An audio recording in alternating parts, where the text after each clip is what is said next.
Hey everybody, welcome to the...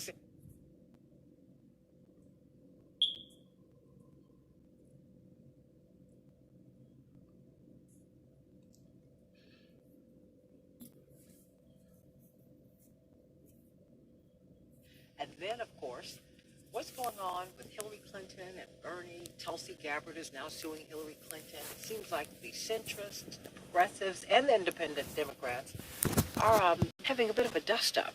I want to know where you fall on all of this and how all of this is going to work out, what this portends, if you will, for 2020. Will we be able to resolve these issues in Milwaukee? What do you think? I mean, because progressives have a point of view, and the centrists have a way of doing things, because I think they're far more transactional. I really do. So, that having been said, everybody, come on, tune in on TuneIn. That's right. It's a wonderful app where you can hear us and sound like you're in the studio with me and Lady B. And then, if you go to Facebook, go to the Santita Jackson and Friends page. We're doing a lot of reconstruction here at WCPT 820. We are growing, getting a new computer system. So you are able to stream on the Santita Jackson and Friends page on Facebook. But guess what?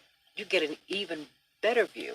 It's even more wonderful if you go to Santita Jackson Show on YouTube. So please like and subscribe and share your comments there. Please go on over to YouTube. And you will thank you. You're all making it really, really grow. And in a minute, we'll be able to do even more great things. Right, Lady B? If we get enough of you on YouTube. And so many of you were watching yesterday. And so I want to thank you. So even if you're on Facebook or if you're on Facebook, please like and share. Like and share.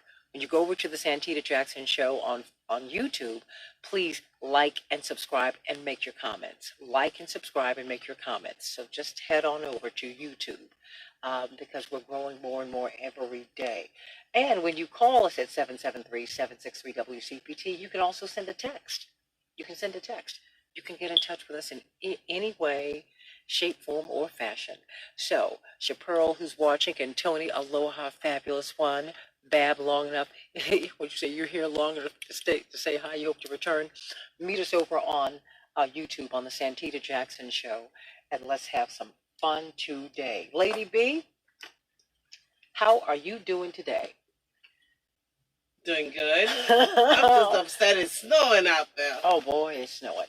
It's snow, but you know what? It's a misty snow, and let's just hope that it doesn't get too cold. We're supposed to have a high of 31 degrees. Oh, so nice. That's just below freezing. So we'll see. I've got my crazy boots on today. Not my furry ones, but hey, it's snowing and it's beautiful in Chicago. Hey, Medi Rodriguez and Tony. YouTube is not up yet. Okay, it should be up. It should be up now. Check it out. It's up Tony, now. It's up now. It's up now. Okay, so go on over there to the Santita Jackson Show. Vicky's on the YouTube right Okay, now. Vicky's on YouTube right now. Okay, everybody. So go on over to the Santita Jackson and Friends page. Like and subscribe. No, Santita Jackson Show. Yeah. That's on YouTube. Santita Jackson and Friends is on Facebook. So like and share on Facebook. Like and subscribe on YouTube. And have you been following this impeachment trial, Lady B? You know what? Yesterday, I did, and I was knocked out. I know, I was tired too. But, I did follow it, and it was interesting because there is so much that is going on. And did you know Kellyanne Conway claims that Martin Luther King would be against the Trump impeachment? I could not believe it. I don't think so. Oh, wow. Yes, she said it. She responded to a question on how the president is observing Martin Luther King Day by claiming that the civil rights leader would oppose the impeachment of Donald Trump. And she said Trump was preparing for his Davos trip before saying that the president agrees with many of the things that Dr. Martin Luther King stood for. No, he doesn't. Most of those people in power do not. If they were, they wouldn't be militarists. They wouldn't be materialists. And they would study war no more. You know what Obama is saying is, I want all of them to say, come on, man. Stop dropping bombs. How about that? Right. Including him. Yeah, I said that. And I love him. But no, there's some things that we have to clear up as we move forward. Exactly. Okay, into the new millennium. Or as I heard at a church convention, the new aluminum. You can't make this stuff up. I love them all. She said, I've held my opinion on it for a very long time, but when you see the articles of impeachment that came out, I don't think it was Dr. King's vision to have Americans dragged through a process where the president is not going to be removed from office, is not being charged with bribery, extortion, high crimes, and misdemeanors. I can't believe Kellyanne Conway said that. And, fully disclosed, you might see a picture of me with her at the White House correspondence dinner. I bumped into her there. She was very, very nice. But my personal interactions with people have nothing to do with my politics with people. Exactly. No, Kellyanne, but please, her husband disagrees with her, so there you go. There you go. I mean, look, I'm not mad at her. And I don't pick at her and her husband because that's between the two of them. They just have a political disagreement, and they're married anyway. I think we can learn from that, everybody. You remember Jonathan Turley, the famed legal scholar, who he testified just a few weeks ago that President Trump should not be impeached. There was no crime, but now he's written, he's written a piece in which he said, you know what? No crime, no impeachment is a shaky defense. He's done an about face. Yeah. He said that is a weak defense. A weak defense. He's a professor of constitutional law at George Washington University. I don't know what to make of what everybody is doing with this. But the impeachment goes on, and now, according to CNN, there are tapes of President Trump that helped incriminate him at his own trial. Now, Republicans might be blocking new testimony in the Senate trial, but Democrats keep saying, just listen to the president. Listen to what he has said himself. And he incriminates himself. What do you think? Call me at 773-763-9278, 763 WCPT, and meet me over on YouTube, The Santita Jackson Show. Like, subscribe, and leave those comments. And if you are on Facebook on the Santita Jackson and Friends page, please like and share. Please like and share. You all shared so much yesterday. Boy, we had a few thousand people with us yesterday. What a great, great, great day. There are 5 takeaways, according to The Guardian, from Wednesday's impeachment proceedings, and I cannot wait to talk with Dr. Julian Malveaux and Attorney Robert Patillo about it. Just I want to know what they thought about the managers opening their case, and Adam Schiff asking Republicans to consider the stakes, and wow, how these people actually got through the trial. That Mitch McConnell, I'm wondering if the Democrats do not mount a serious challenge. Now, there is someone who is actually challenging him in Kentucky because his approval rating is very, very low.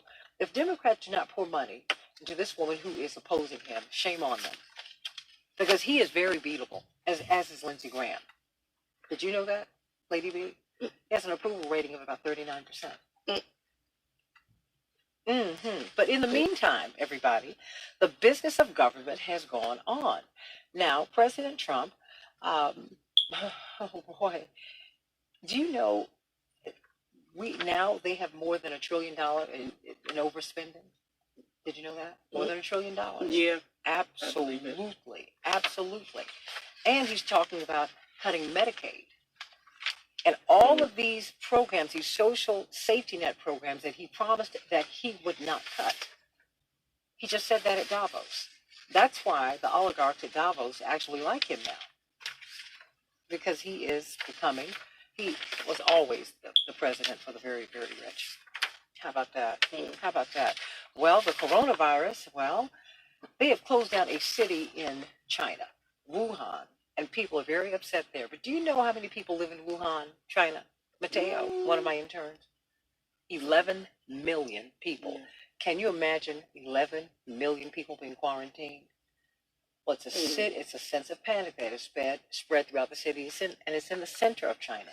And there is information that I had to go to Press TV, which is, the Iran state news service. And they're reporting this in China as well, that this virus can mutate.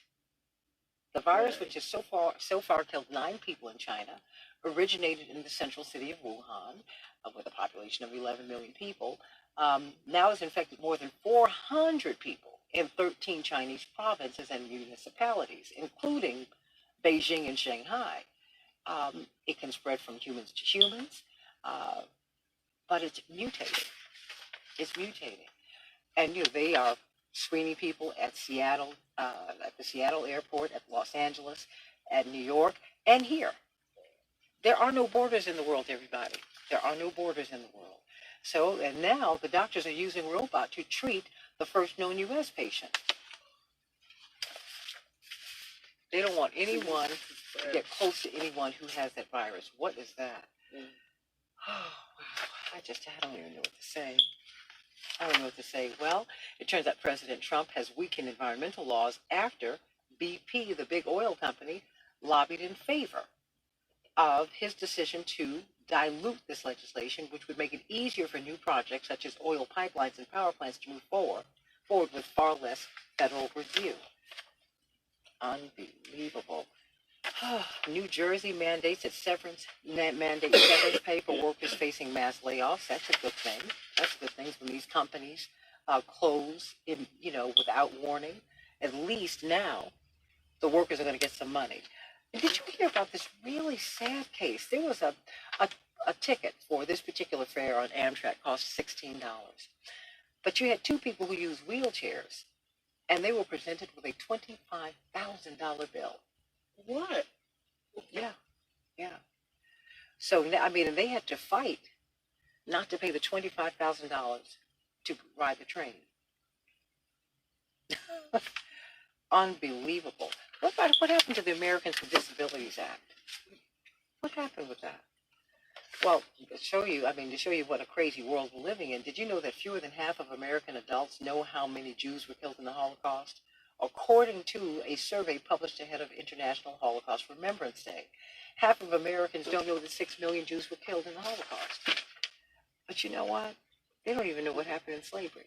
They don't. So, I mean, this is why education matters, everybody. Mm-hmm. It really, really does. The CTU here in Chicago is asking the Chicago Public School Board to resolve a $25 million veteran teacher pay fight. Did you hear about that? Mm-hmm. Well, apparently, there's a discrepancy about how the extra pay for the teachers is going to be paid out. Will it be part of their salaries or will it be a bonus? What do you think it should be? It should be salary. No? I think it should be salaries. Salary. Yeah, well, that's what their fight is now. Oh, it just never stops. Eli Manning, 16 seasons, 2 Super Bowl wins. He is out. Do you know that for the first time in over 20 years, we will not have a Manning on an NFL roster? Oh. Absolutely. Peyton and Eli. They've been with us since the late 90s. Mm-hmm. God bless them. What a great family. The Bulls were triumphant over the Timberwolves last night, 117-110. Say yay. Yay. And the markets held steady yesterday. Really no movement. The Dow went down 9 points, but the S&P lifted up 0.9 of a point. NASDAQ went up 12 points. Everything held steady. Today it's snowing. It's beautiful outside. Beautiful.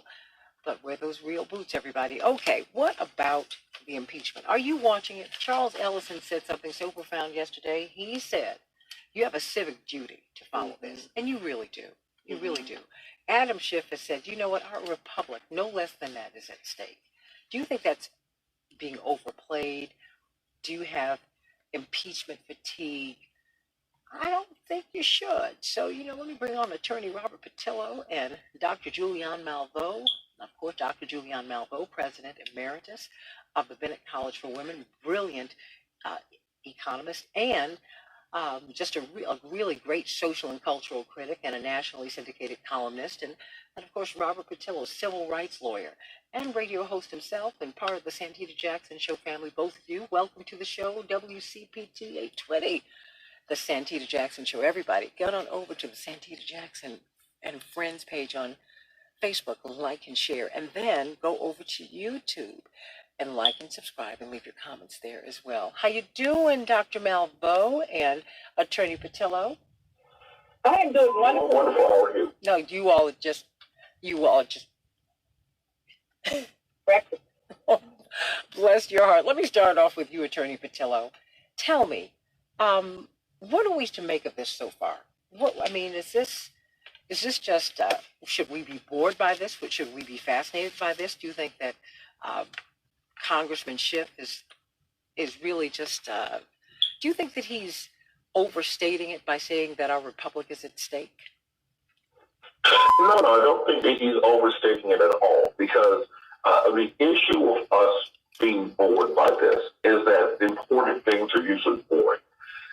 C-SPAN is less entertaining than the Real Housewives, for example, but that's where real conversations are taking place. And the reason that the Republic is at stake in all of these proceedings is that the Constitution is a noble piece of paper. But if we don't follow it, if we don't look at it, then we don't have any limitations on government. We don't have any limitations on the executive. We've already in the last century seen a massive shift between the powers of the legislative branch to the powers of the executive branch. What the Trump team is currently arguing is that the presidential abuse of power is not an impeachable offense. So we've already seen that a president cannot be arrested. A president cannot be charged civilly. A president cannot be sued. A president cannot be indicted while sitting in office.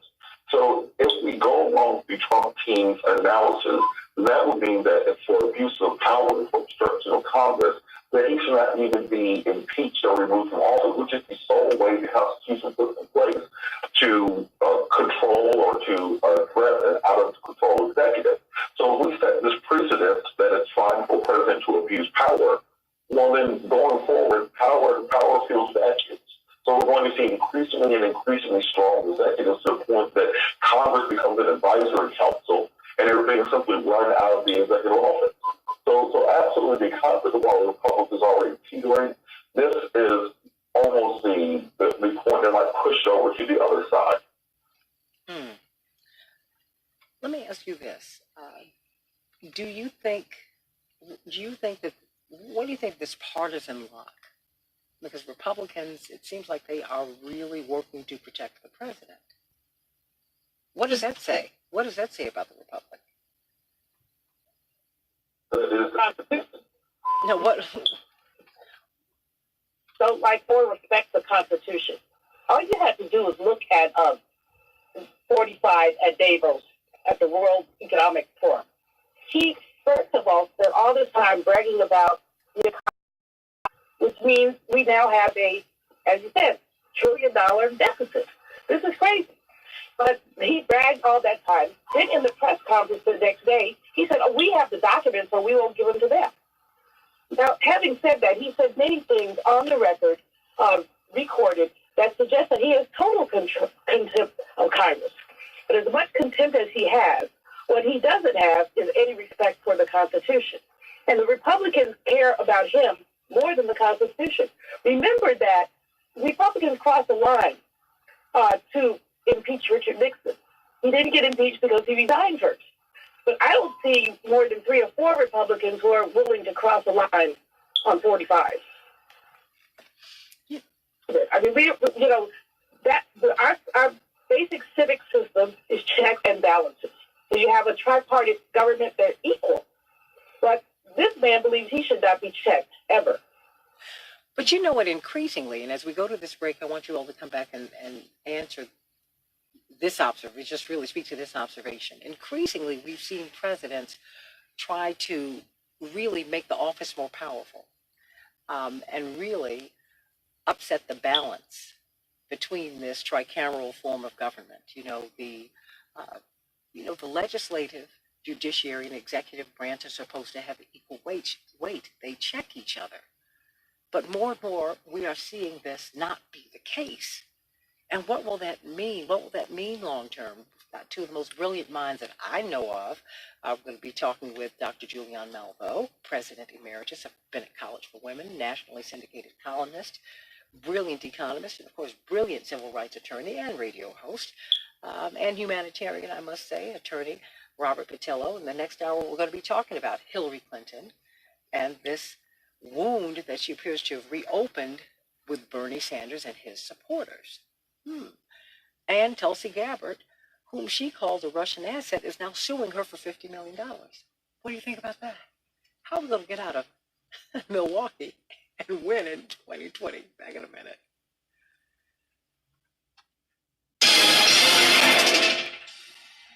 You're listening to WCPT 820. Here's the latest Chicago traffic update. A Grays Lake 120 is blocked west of 83 with a school train. Willow Springs Archer remains closed. 83 at Willow Springs Road due to flood. Speeds over with conditions this morning. Kennedy, heavy from Harlem to Mall Road. About 25 minutes from here to downtown. On Eisenhower delays from Van Hunt. 35 minutes from 390 to Burn Circle. Right by I-55 is heavy 53 to 355. 83 to Tri-State. More delays to get at Cicero. About 38 minutes, 355 to Lakeshore Drive. Lion 23 minutes, not even to downtown. I-57, 19 minutes, hiding to Burn. Eastwood 30. Outbound, there are delays. Approaching Steel Bridge and a car fire blocks the right lane. I'm Hello. Back on the beach with Dick K. We have a president who is in love with an evil, murderous dictator like Kim Jong-un, worrying about the corruption of a potential political opponent and inviting a foreign government to get involved in investigating a political opponent. That is a violation of the U.S. Constitution, of which he knows nothing, period. Back on the beach with Dick K. Saturdays 1 to 4 p.m. on WCPT 820. What's in store this week at your local Staples? Big deals that are kind of a big deal. That is, if you consider saving over $30 a big deal. I'd say that's a big deal. Well, right now at Staples, a case of True Red Color printer paper is only $28.99. You save $31. That's a crazy big deal. See? I told you. All your office essentials at small prices every day, which is huge if you think about it. Staples, where there's a whole lot more in store. In store only at $125.20. You buy more 3096. Attention all authors. Page Publishing is looking for authors. Have you written a book and want to get it published? Page Publishing will get your book into bookstores and for sale online at Amazon, Apple iTunes, and other outlets. They handle all aspects of the publishing process for you. Printing, cover art, publicity, copyright, and editing. Call 800-501-3689 now for your free author submission kit. That's 800-501-3689 for your free author submission kit. Again, 800-501-3689. At Capital One, you can open a new savings account in about 5 minutes and earn 5 times the national average. Banking with Capital One means 5 times the savings to help pay for your perfect honeymoon. Or 5 times the savings toward your family's perfect vacation. It's time to help make your savings goals come true. This is Banking Reimagined. Capital One, what's in your wallet? Terms apply. Rate comparison based on FDIC national rate. Capital One NA member FDIC. This is Louis Guy. Last spot, 1 minute. What'd you say, hon? This is the last spot. We're under a minute. Okay, great.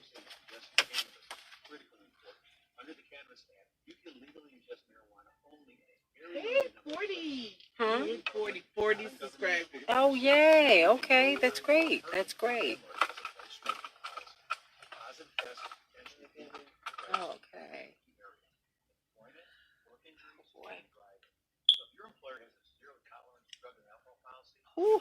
terminated if you fail a drug test, even though your cannabis consumption was legal. If you're heard of 30 a job seconds. test Okay. positive for cannabis, the legal presumption is that your action was caused in part because of the cannabis, and your workers' compensation rights totally denied. DUI laws have not changed. Impaired is impaired, and a DUI due to cannabis or alcohol in your career. If you want to 10 seconds. THC before you ingest, read up on your rights at PWClaw.com. Chicago's Progressive Talk. WCPT 820, where facts matter.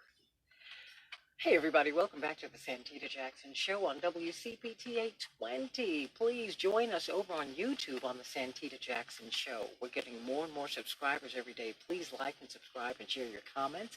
We're also on YouTube on the Santita Jackson and Friends page. Please like and share. And get on over to YouTube. We're having a good time over there. Vicki Wells and Chapearl and Bab. You said you want to say hi but can't stay. Hope to return. Come on back, Bab. And Tony, aloha, my sister, and Sierra. And greetings from Austin, Texas. Hey, girlie, Yeah. tell everybody that we just love y'all down there in Texas. And then Tony, that's right. We had a lot of people yesterday. It's growing every day, and we just thank you for your support because we try to speak for you. Vicki Wilson, I had a couple of Twitter friends who asked me, who is she? Who's Santita? didn't know she was Reverend Jackson's daughter, and Mrs. Jackson. Thank you very much. And when they watched yesterday's show, I'm so glad. And in the next hour, we're going to be talking about, we'll take your calls about this too, about Hillary Clinton and Bernie Sanders, who's now popping up at the top of more and more national polls and more state polls. Is that rattling the establishment? We've heard that, now we're hearing from Hillary. We heard that President Obama's not that thrilled with it. And just what's going on here with the centrists and the progressives, and Tulsi Gabbard is now suing Hillary Clinton. And so much is going on, everybody. And boy, I think this convention, the Democratic convention in Milwaukee come this summer, is going to be exciting.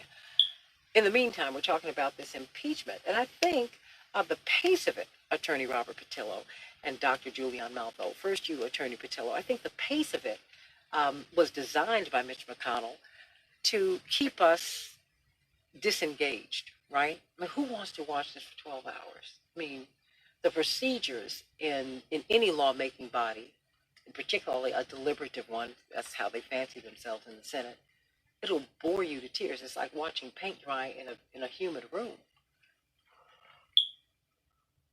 Well, I think part of the problem is the way that the American people have kind of been trained through the media as to how both legal proceedings work and legislative bodies work. People want those great Perry Mason moments. They want glitz and glamour. They want an OJ trial. They want surprise witnesses. That's not coming. It's a very textual argument when you get down to the obstruction of Congress argument, for example, which I think is the stronger of the two articles of impeachment. If we allow the president to simply not have to supply witnesses, not have to supply documents to Congress, then essentially we are rewriting the Constitution to say that Congress's oversight role is voluntary. I don't think that is an expansion of the executive power that many of us are comfortable making. But that is not an argument as sexy as Monica Lewinsky in a blue dress somewhere. So we have to pay attention to the boring thing. Even on the first article of impeachment, we were talking about the abuse of power wrong of it. We have legal federal laws will say that you cannot solicit a foreign government for a single value potential for U.S. election. There are at least 4 videos of the president soliciting a single value from a foreign national in connection with the election. When he says, Russia, if you're listening, please provide Hillary's emails. When he says, I think the Ukraine and China should launch a major investigation into the Bidens. This is literally a confession on video. And the President's Counsel's argument against that is that it doesn't matter, it shouldn't be impeachable. And if we set the precedent that, you know what, it doesn't matter if the president literally confesses to a law, then the president's prophecy has come true when he said, I can shoot somebody in Fifth Avenue and I won't lose any support, because that's in sum what we're looking at right now. So it's a very important point. I think we can't be waiting around, for Cato Kaelin to show up to spice it up some. We have to look at the boring parts. We're waiting for Cato Kaelin. Oh, come on. But you know what I think? Marjorie Cohn, who used to be head of the National Lawyers Guild, Dr. Malveaux, wrote that, first the trial, then the evidence. This is just bizarre. Don't you think? The whole thing is bizarre. I think Nancy Pelosi played it right to streamline the articles of impeachment to 2. There could be 25. When you look at the Mueller report, when you look at so many other things, but these 2 really do distill it. At the same time, what McConnell has done, as we know he is wont to do, has done on many occasions, is essentially manipulated the process. They want to get this thing over with before the State of the Union address. That's what they're trying. It's not going to happen at the rate they're going. It might, but not likely, because I think there will be a couple of witnesses. I don't think there are going to be as many as the Democrats would like. But McConnell has been, it's not that he's been masterful. But he's had the votes. So to have 24 hours, first it was 24 hours over, over 2 days, whatever it was, 20, and they increased the amount of time. But you still, I've been up at 1 o'clock watching these schools, 1 o'clock in the morning. Yesterday finished at 9:30 or so. But people are not watching this. And you're hiding from the American people. I think Hakeem Jeffries has been really, most of the Democrats have been great. But Hakeem has been especially good, and Val Demings has also been very good. Of course, Adam Schiff, you can't touch that. One man talks for 2.5 hours, and it doesn't seem that he has very many notes. And every point he brings up, he's not padding his conversation. Whereas I'm finding with some of the Republicans, they're padding their conversation because they only have one point. We didn't get due process. That's the only point they have. Nothing else. And as you say, when you have trial first and then witnesses, how are people supposed to come to conclusions? I mean, because I'm trying to figure out, how you do that. And, they're hiding this in plain sight. It's like our eyes are wide shut. They are, they're really not, they're just packing this so that we will not watch it. We're going to get tired of it. Look, exonerate him already, and let's go on. And I'm going back to I think that this is dangerous for us as an American people. I think that our government really is suffering as a result of this. You can't do this that way. Let me go to Fred from LA. Fred, how you doing? Hello, Santita. You know I'm going to call you on this. Now, I've been on jury duty 4 times. 3 times it was an armed robbery. The last time was the death penalty case, 2007. And obviously it was a murder trial. I got 2 observations in this case. I'm retired and I've been watching everything.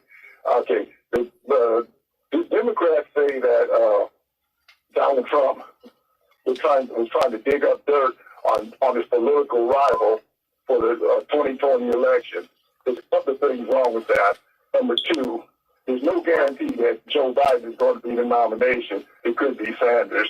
And number 1, more importantly, the Democrats have yet to prove, and particularly before all of this happened last year, that Donald Trump is legally running for president. Show me where that he's legally running for president, and show me where that Joe Biden is his legal political rival. That won't happen till at least November of this year. But Mr. Fred, don't rest it just yet, because I have a question for you. I have a lot of them, and I'd invite Robert Patillo, Attorney Patillo, and Dr. Malvo to jump in. I'm concerned. To me, this is not about the Democrats and the Republicans, and I think that when we make this a partisan issue, this is really, it's a mistake. It's a mistake. And to see these men and women voting on party lines as if there's not just but one party that's in power, because they protect each other. They all wage war. They all try to manage the shredding of the social safety net. I am, kind of tired of them both. But I think that for the Republicans in this case, to turn their back on someone in the office who used the office for personal, political, and perhaps financial gain, that is dangerous, Fred, and you cannot justify that. Whether he runs for president again or not, he said he was running, and even if he says that I'm not going to run, he could come out of the race. You don't use the office this way. We are looking crazy. We are losing integrity by the day internationally. International is just about fun. And not only that, why you say it's not about party, and most of it isn't, because we live in a predatory capitalist system that both parties benefit from, and people at the bottom do not. But given that, the Republicans have chosen to take this process almost as a joke. About 10 of them have moved out of their seats. They violated the laws. They're sitting there laughing and talking. One senator rather, stood up, was holding up pieces of paper that said stuff like SOS. They're not taking this seriously. But it is serious, because what Adam Schiff said is very important. He said some people want to wait to decide this at the election, but we can't be sure that the election will be fair. And we know what kind of voter suppression we've been experiencing. So we can't be sure that the election will be fair. And now they're about to start voting on smartphones in Seattle. Mm-hmm. I think that's a horrible idea. Horrible. And just to kind of respond directly to Fred's point that he brought up regarding the president's defense, let's understand what the legal standard is, and also what the president's defense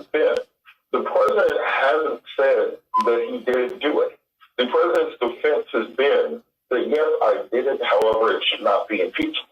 So the Fred is making an argument that the president's not even make that he didn't violate, that he didn't abuse his power, or that he didn't obstruct Congress. On the obstruction of Congress article, for example, there's absolutely no question that he did not send the documents and so forth, and did not allow the witnesses to testify, obstructing a congressional investigation. That is not a controversial fact. Either the paper is here or it isn't. And if the paper isn't here and the witnesses aren't here, that is obstruction of Congress. Ipso facto, there's really no argument against it. What the president's argument instead is that it shouldn't matter, that he should have the ability to do so, that should not be impeachable, it should not be indictable, that it should be handled through the political process as opposed to the legal process. That is a severely dangerous precedent to set, because if Nixon had taken the same stance, he never would have had the Pentagon Papers. Nixon didn't have to turn over documents. We never would have had Watergate. Reagan could have asserted the exact same thing and avoided Iran-Contra. So we're investing the executive branch with more power than the founders ever intended. The reason that Article 1 establishes Congress and Article 2 of the Constitution establishes the executive is because the power was supposed to lie with the people's house, with the Congress, not simply invested into one man in the executive office. So it's a very different argument. It's not really a partisan argument. It's a bicameral argument. It's an argument as to how do you want the nation to be going forward, and when the election flips, because elections always inevitably will flip, whether it's next year or 8 years from now, whatever. Or are you going to be comfortable with somebody who you disagree with having the amount of power that you're investing in the person you support currently? You know, I mean, that to me is the question, because I'm seeing Dr. Malveaux and Attorney Patillo, people are lining up, they're protecting the tribe, so to speak. And I'm like, oh, this is the American family. Don't you know that we are in trouble here? And for a president, I mean, look, George Washington had the opportunity, Dr. Malveaux, to be a king. He said, no. We just got out of that. That's why even in Canada, there's some pushback on Meghan and Harry. And I like them. God bless them. But they said, wait, you know, we're part of the Commonwealth, and there's some aspects of the monarchy that we do embrace, but we don't want that here. We don't want that here. We don't want it here. And that's what it seems like. The president is becoming a king, and then one day when we have a woman president, she could become a queen. And that is very discomforting to me. And I think it should really set all Americans back a few paces. Dr. Malveaux. It's very dangerous. I mean, I'm a dyed-in-the-wool Democrat. You know, I don't think I've ever voted for Republican in my life. Thank you, Lord. But the process is what basically we have to respect. I mean, I didn't like Bush 1 or Bush 2, but they were duly elected. Well, Bush 2 but Bush 1, he was elected. So you go along with it, you do coalitions, you do what you have to do. What I'm saying now is that these Republicans, and I am saying Republicans, don't mind stealing elections. They will tell you that they don't mind stealing elections. They throw people off the voting rolls. They change the rules. They reduce the number of voting places. But while Democrats and other progressive people try to get out the vote, these other people are trying to suppress the vote. So we don't know really whether elections are fair or not. Well, that's why this impeachment process certainly is important, because this kind of behavior cannot be rewarded. Look, I absolutely agree. I mean, look, that 16 million, it accelerated between 2016 and 2018. 18 million. That's 34 million voters. I mean, and if you look at the presidents who have, 2,000, they stole Florida. You know that. I mean, 77,000 plus votes over 3 states Donald Trump got. Margin of error, they didn't count 75,000 votes in Michigan alone. I mean, come on. What is this? And yes, they do that because Republicans get fewer votes across the country than Democrats do. And really, the oligarchs get fewer votes than working people. Okay? Because that's who the Democrats are supposed to be standing for. But I'm going to tell you something, Dr. Malveaux and Attorney Patillo. If they do not fund this candidate who is up against Mitch McConnell, shame on the Democrats. If they do not support Jamie Harrison in South Carolina, who's up against Lindsey Graham, who is vulnerable, who's never won with a little bit more than 50% of the vote, what are they doing? Because I'm not hearing, because these to me should be national campaigns. When you've got a hashtag Ditch Mitch that's trending all over social media, why aren't the Democrats making this an issue? I mean, because while you have the spotlight, while we are looking at Democrats during this impeachment, they should be talking about, you know what, we have a campaign to get rid of Mitch McConnell. We have a campaign to get rid of Lindsey Graham. I'm not hearing any of that. And the other thing, when you look at it, and you look at these, we've got two super billionaires in the Democratic primary. Michael Bloomberg, who spent now over $270 million on ads, and Tom Steyer, who spent about $150 million, a little less. Of course, Bloomberg has more money. But in any case, those folks should be funding, as an example, Jamie Harrison and the woman in Kentucky. They have the money. If they threw them $1 million or $2 million, it will make all the difference in the world for them in terms of the election. So, while they talk about, and if either of them wins, which they won't, but if they want to think about it, they would help turn the Senate so that whoever is the next president, whichever Democrat is the next president, will have far more leeway than basically President Obama did. That's what we need, Attorney Patillo. I mean, I need the Democrats talking about that in addition to this. Well, part of the problem that Democrats have had for years, and this goes back to the Howard Dean election. You remember the Dean scream from 2004? It's not having a cohesive 50-state strategy for winning. If you look at Don Brazil's book after the last election, she discusses the fact that the Democratic Party itself, the DNC, was cash-strapped and broke. Tom Perez has done a poor job thus far of fundraising for the party.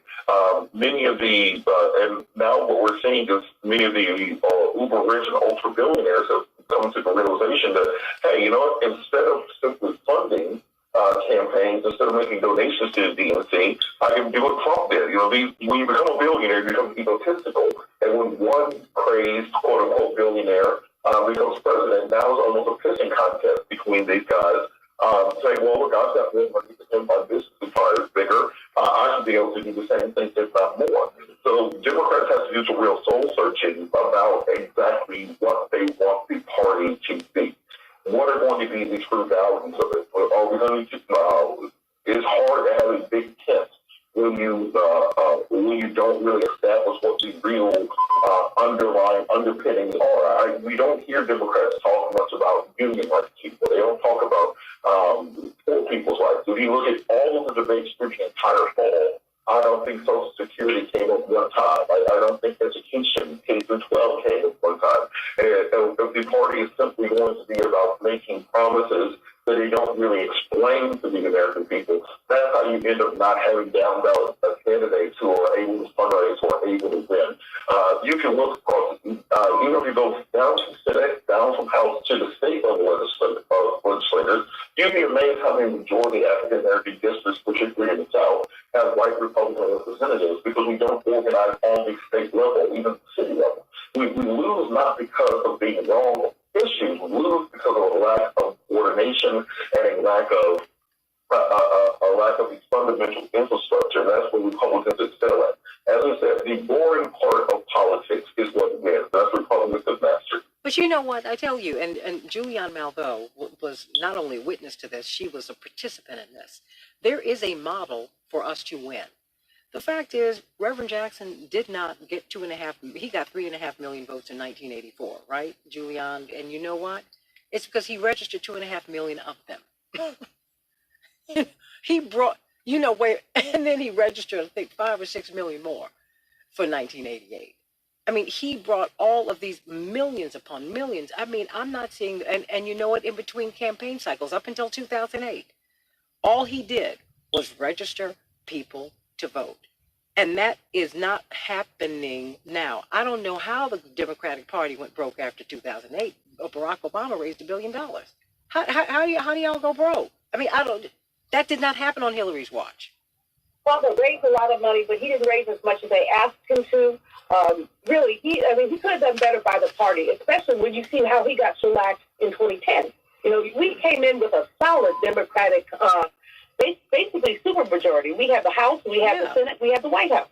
But by 2010, that was all gone. Part of that, of course, was President Obama's unwillingness to really raise money for other candidates. Now, we'll give him a pass that he was a newbie and didn't quite know what was going on, because frankly, we should have gotten all the progressive legislation we needed between 2009 and 2010. We had a Democratic president, we had Congress, we had the Senate, but he didn't play the game. But you know what? But he was a newbie. But you know what, Dr. Malvo? There's so many other people who are not newbies. Other people have been in this zip code for a long time. You have to ask them. Because now we have a real problem. Now we've lost the governorships all across the country. And as they're redistricting, as we look at 2020, we are being boxed out. And I'm not talking about the Democrats. I'm talking about working people, poor people, women. Everybody's being boxed out here. So what are we going to do? While we're sitting up here watching Adam Schiff, who presented brilliantly yesterday, he absolutely, what you said, without notes. When are can the Democrats take this opportunity to help this woman who's running against Mitch McConnell in Kentucky, to help Jamie Harrison, who's running against Lindsey Graham in South Carolina?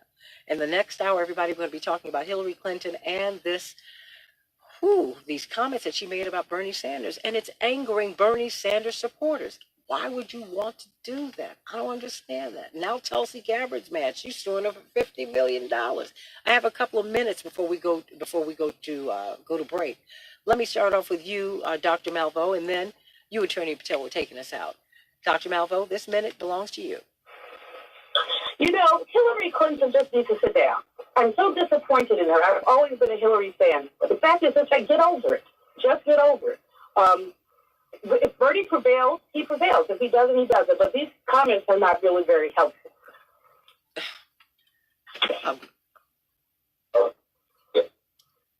Dr. Clinton doing a convention fund. Oh, me either. I mean, do you think that she will be do you think she will be the brokered candidate? Because everybody's saying, look, 60% of Democrats have yet to decide who their candidate is. Mm-hmm. I mean, when we're watching Biden, who they keep saying has a lock on the black vote, which I absolutely do not believe. I don't believe that. The media keeps pounding that issue home. Mm-hmm. He does not have a lock on the black vote. And when you look at his record, he shouldn't have a lock on your vote. Hello? He shouldn't. Biden has ridden on President Obama's coattails. But that's what he's ridden on. And as basically the shades go away from people out there, the people are going to look at his real record. Now, I don't think he's a bad fellow, but I don't think he's the best person ever. And certainly in this field that we have of front runners, I think that Elizabeth Warren is wonderful. I just interviewed Pete Buttigieg. I think he's very good. I don't think he's ready, but I think he's very good. What's her name? Amy Klobuchar seems to be doing much better, and she handles herself extremely well. And then, of course, you have Bernie. And I said what I have to say about Bernie. However, my position is any Democrat who will not support the nominee ought to just go join the Republican Party. Well, everybody, what do you think? Coming up, we're going to be talking about these comments that Hillary Clinton made about Bernie Sanders. Now, I mean, you know what? Look, everybody has their inside talk, but that's where it stays inside, right? Mm-hmm. This is now part of the public discourse, this back and forth. When pressed initially, they asked her, would you support Bernie Sanders? She was like, non-committal, which burns his supporters. How do you plan to bring them back? They're already angry with you from 2016. Why would you do that? What are we going to do to bring the party together so we can win not just the presidency, but governorships, senator seats, U.S. representative seats, statewide seats? This is opening a breach, I think, in the party that it's going to be hard to bring this back together. More of the Santita Jackson Show. We love you, Dr. Julianne Malvo, at Dr. J Last Word. Go on Twitter. And Robert Patillo, Attorney Robert Patillo. More of the Santita Jackson Show on WCPT 820. Back in a minute. Save up to $5 on Medicare Part D copays when Walgreens is your preferred pharmacy. Copay savings on Tier 1 generic drugs available through select plans that include Walgreens as a preferred pharmacy. I can't believe Verlon didn't call in. I know. Yes, Verlon, I'm talking about you. So are any lines? I know. Let me get my, that's right, honey. I have to get my pretzel. can't eat it on camera. Everybody, I love these pretzels. They're rolled gold. Only these pretzels and the pretzel sticks.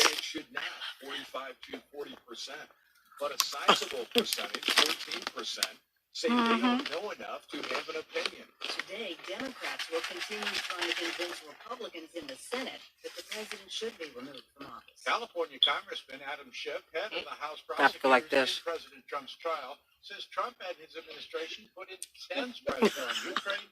I'm watching you over here. Huh? I'm watching you. Claim that entities in Ukraine have 2016 elections. They're at war and they're being told you're not getting $400 million in aid you need unless you do what the president wants. Almost all gone. These two investigations. President Trump's Oh! attorney Jay Sekulow tells reporters, I want to press a floating around. because we believe without a question. Do they think I've lost my mind? Uh-huh. China is locking down 3 cities home to 18 million people with that deadly coronavirus. It's killed Sarah says, I want one of those rose gold. It's now closed off in 19 nearby cities. The first U.S. resident known to have the virus is in good condition in the Seattle area. Getting out of jail within hours, the woman convicted of repeatedly texting her suicidal boyfriend to kill himself, which he did. Conrad Roy was 18 years old. I love them. I love them. Oh! Getting out 3 months early. This is 18 years. A firefighter I do. aircraft has crashed in Australia, killing Think the it 3 down. American crew members. Officials say the 3 Americans Oh. died when a C-130 Oh. Hercules aerial water tanker crashed while battling wildfires in southeastern Australia, New South Wales. What they say? Talking about me? No, I'm watching you with the pretzel. Rolling around. That is so funny. To deal with a destructive fire season, while the state's World Fire Service Commissioner says field reports indicate I'm in the heaven. plane came down and that it's a large fireball association. Maria with says, the I love crash. them. The tragedy brings I the love death them toll pretzels. from the blazes to at least 31 since September. Oh. I'm Charles de Ledesma. The Archbishop of Philadelphia is But Maria. retiring after 75 Oh. last year, the traditional retirement age for Catholic bishops. I love rolled gold Bishop pretzel Nelson sticks. Perez of Cleveland I don't know what it is. making And my Hispanic intern, Archbishop the region's Catholic. Cortez loves them too. And those of us who love pretzels, we love them. This is Oh my gosh, and this is not a commercial. WCPT, I just love them. streaming worldwide at WCPT. It's so good. It's so good. Oh. Progressive talk. They're delicious. Huh? Now, your WCPT 820 Chicago traffic update. They are so good. Race Lake Mm. 120, Belvedere Road remains closed between Garfield and 83 Didn't even know the Bristol call. Freight Train. What you say? I turned up the heat. I still feel a little draft. Kennedy. Yeah, I do too. It's not as it's just not as warm in here. Yeah. It's on hour delays start around Manhunt. 41 minutes from 39. Stevenson now 45 minutes, 355 to drive. Ryan 25 minutes, 90 to downtown. I-57, 30 minutes, I-83 beach forward. I love these pretzels. Lorraine. I love them. Tri-State at 70, 90 minutes to the 83rd Street tool. In-scale away log and North Avenue. Sierra made a comment. You said Every cup of Circle K coffee it was Devin. Tony said, you know, If you're craving coffee now or now, you'll get the freshest cup in the world at Circle K. Tony, Sierra, everybody's having a conversation about the Clintons here and governing from the right side of the party, right wing, if you will. Sierra said that remember that Bill Clinton's welfare reform and 3 strikes you're out policy disproportionately affected black people. We can't forget that. But you know what we can't forget? We can't forget that many black people supported his policies because they liked him. And because he, you know, as being a Southerner and being a real Southerner, and blacks in the South and whites in the South really culturally come from the same place. Many black leaders couldn't tell black people anything about the Clintons or about their politics. And also, to be fair to them, they also brought a lot of black people with them. And you could work with them, even when you disagree with them. They're people you can work with. and that's a good thing. But I think that whoever you support, you need to support people critically. Critically. Did he get the other folks? You are listening to WCPT Okay, all right. 820. Wake up, Chicago. This is the Santita Jackson Show. Hey, everybody. Welcome back to the Santita Jackson Show, the second hour. We've had some wonderful conversation with Attorney Robert Patillo and Dr. Julianne Malveaux as we were talking about this impeachment trial. Boy, oh boy, you need to watch it because it's very, very important. A lot is going on with this trial, and a lot is going on here on social media on the Santita Jackson Show. Go to YouTube, the Santita Jackson Show. Please, everybody, and like and subscribe and leave your comments there, and let's have this conversation. Of course, WCPT 820, the nation's largest progressive talk radio station. We're doing an overhaul, wouldn't you say, Lady B, in the building and in the infrastructure. So, Paula, our girl, I was missing her, and I said, where are you, Paula? Where are you? Then I bumped into her on Twitter last night. Well, she said, I can't hear the radio and not see you. Isn't that interesting? So I said, look, what you're going to have to do for me, and I'm going to reach out to Joan Esposito and see if she's streaming live on her Facebook page. We're going to be back up at full strength on WCPT 820 next week.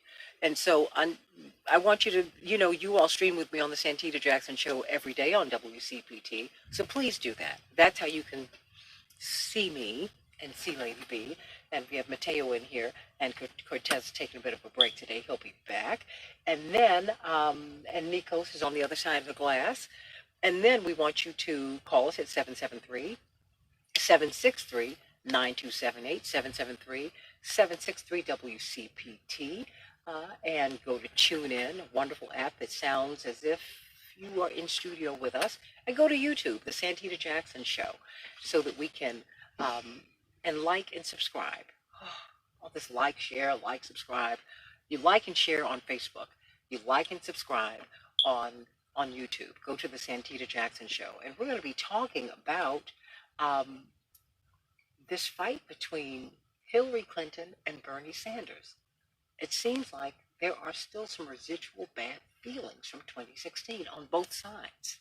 So what does that mean? What does that mean? And how will that impact you and your vote? Cannot wait to speak with Owen Higgins of Common Dreams. He's a senior editor there. And we're going to be talking with Frank Watkins, who's had a lot of experience in these matters. Of course, he has been Reverend Jackson's press secretary for more than 50 years, Congressman Jesse Jackson, but he also high-level official in Reverend Jackson's campaigns, and then he's been a participant on a high level in every presidential campaign really since 1972. So he understands this high-level, high-stakes national politics. He understands it on the local level too, and I want to know what he thinks about this. And Latasha Brown, when we catch up with her, that's right, from Black Voters Matter. Oh, so much is going on. Lady B, you want to hit some of these headlines? Yeah. I know you want to hurry up and get to that conversation, though, don't you? I know. Boy, oh boy, the impeachment trial, it is rolling on. Adam Schiff gave a brilliant overview yesterday as the Democrats really helped to present their case. What do you think about this impeachment? Where do you think it's going to go? There are 5 key takeaways from yesterday's proceedings. The managers opened up their case for the country. The lead manager, Adam Schiff, offered an overview of Trump's scheme to extract personal political favors from Ukraine, beginning with the exploits of Rudy Giuliani and running through to the suspension of military aid to the country. Schiff urged the senators to gather information in the case that Trump had so far blocked. You will hear from witnesses, he said, who have not yet testified. That is, if you allow it, if we have a fair trial. Marjorie Cohn, former president of the National Lawyers Guild, said, trial first, evidence later. How does that work? Kellyanne Conway, wow, I just couldn't let this one go, Lady B. She said that Martin Luther King would be against the Trump impeachment. That's funny. Wow. She said as President Trump was preparing for his trip to Davos, the president agrees with many of the things that Dr. King stood for. Okay. Adding that the president and Dr. King would see eye to eye on unity and equality. Boy, these people, I can't read anymore. These people are just... There was a wonderful song that Ray Charles had that, years ago, look what they've done to my song.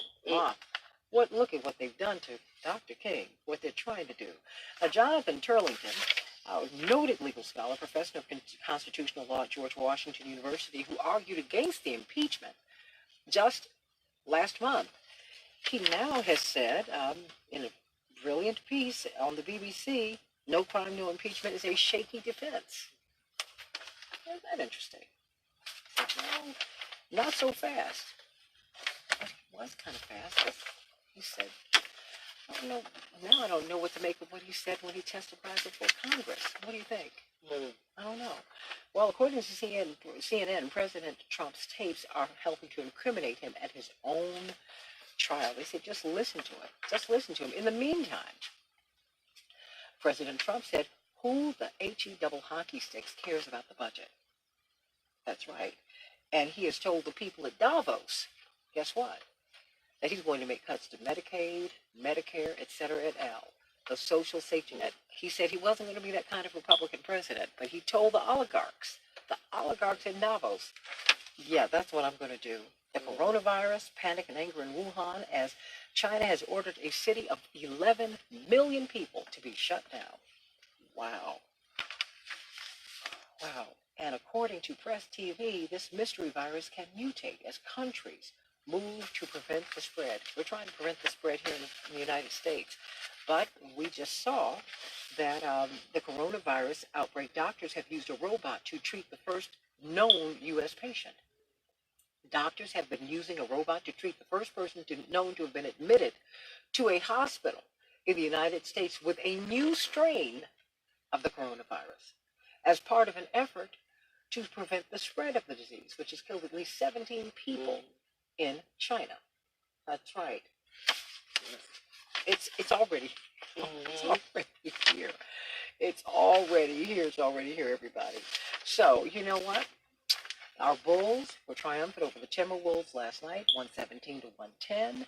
And the Dow, well, the market held steady yesterday. The Dow was down 9 points. The S&P really barely moved, 1/10 of a point up. The NASDAQ went up 12.2. They held steady. And today it's snowing. It's supposed to snow until Saturday. 3 inches of snow we're supposed to get. So, yeah. It's finally winter time in Chicago. I can't believe it. I can't believe it. So everybody tell me, what do you make of this fight between, it seems like the progressives and the centrists? What do you think about that? What do you make of Hillary and Hillary Clinton's remarks about Bernie Sanders? She said no one can get along with him. He has not gotten anything done. Wow. It was a Hollywood Reporter interview, really prominent magazine.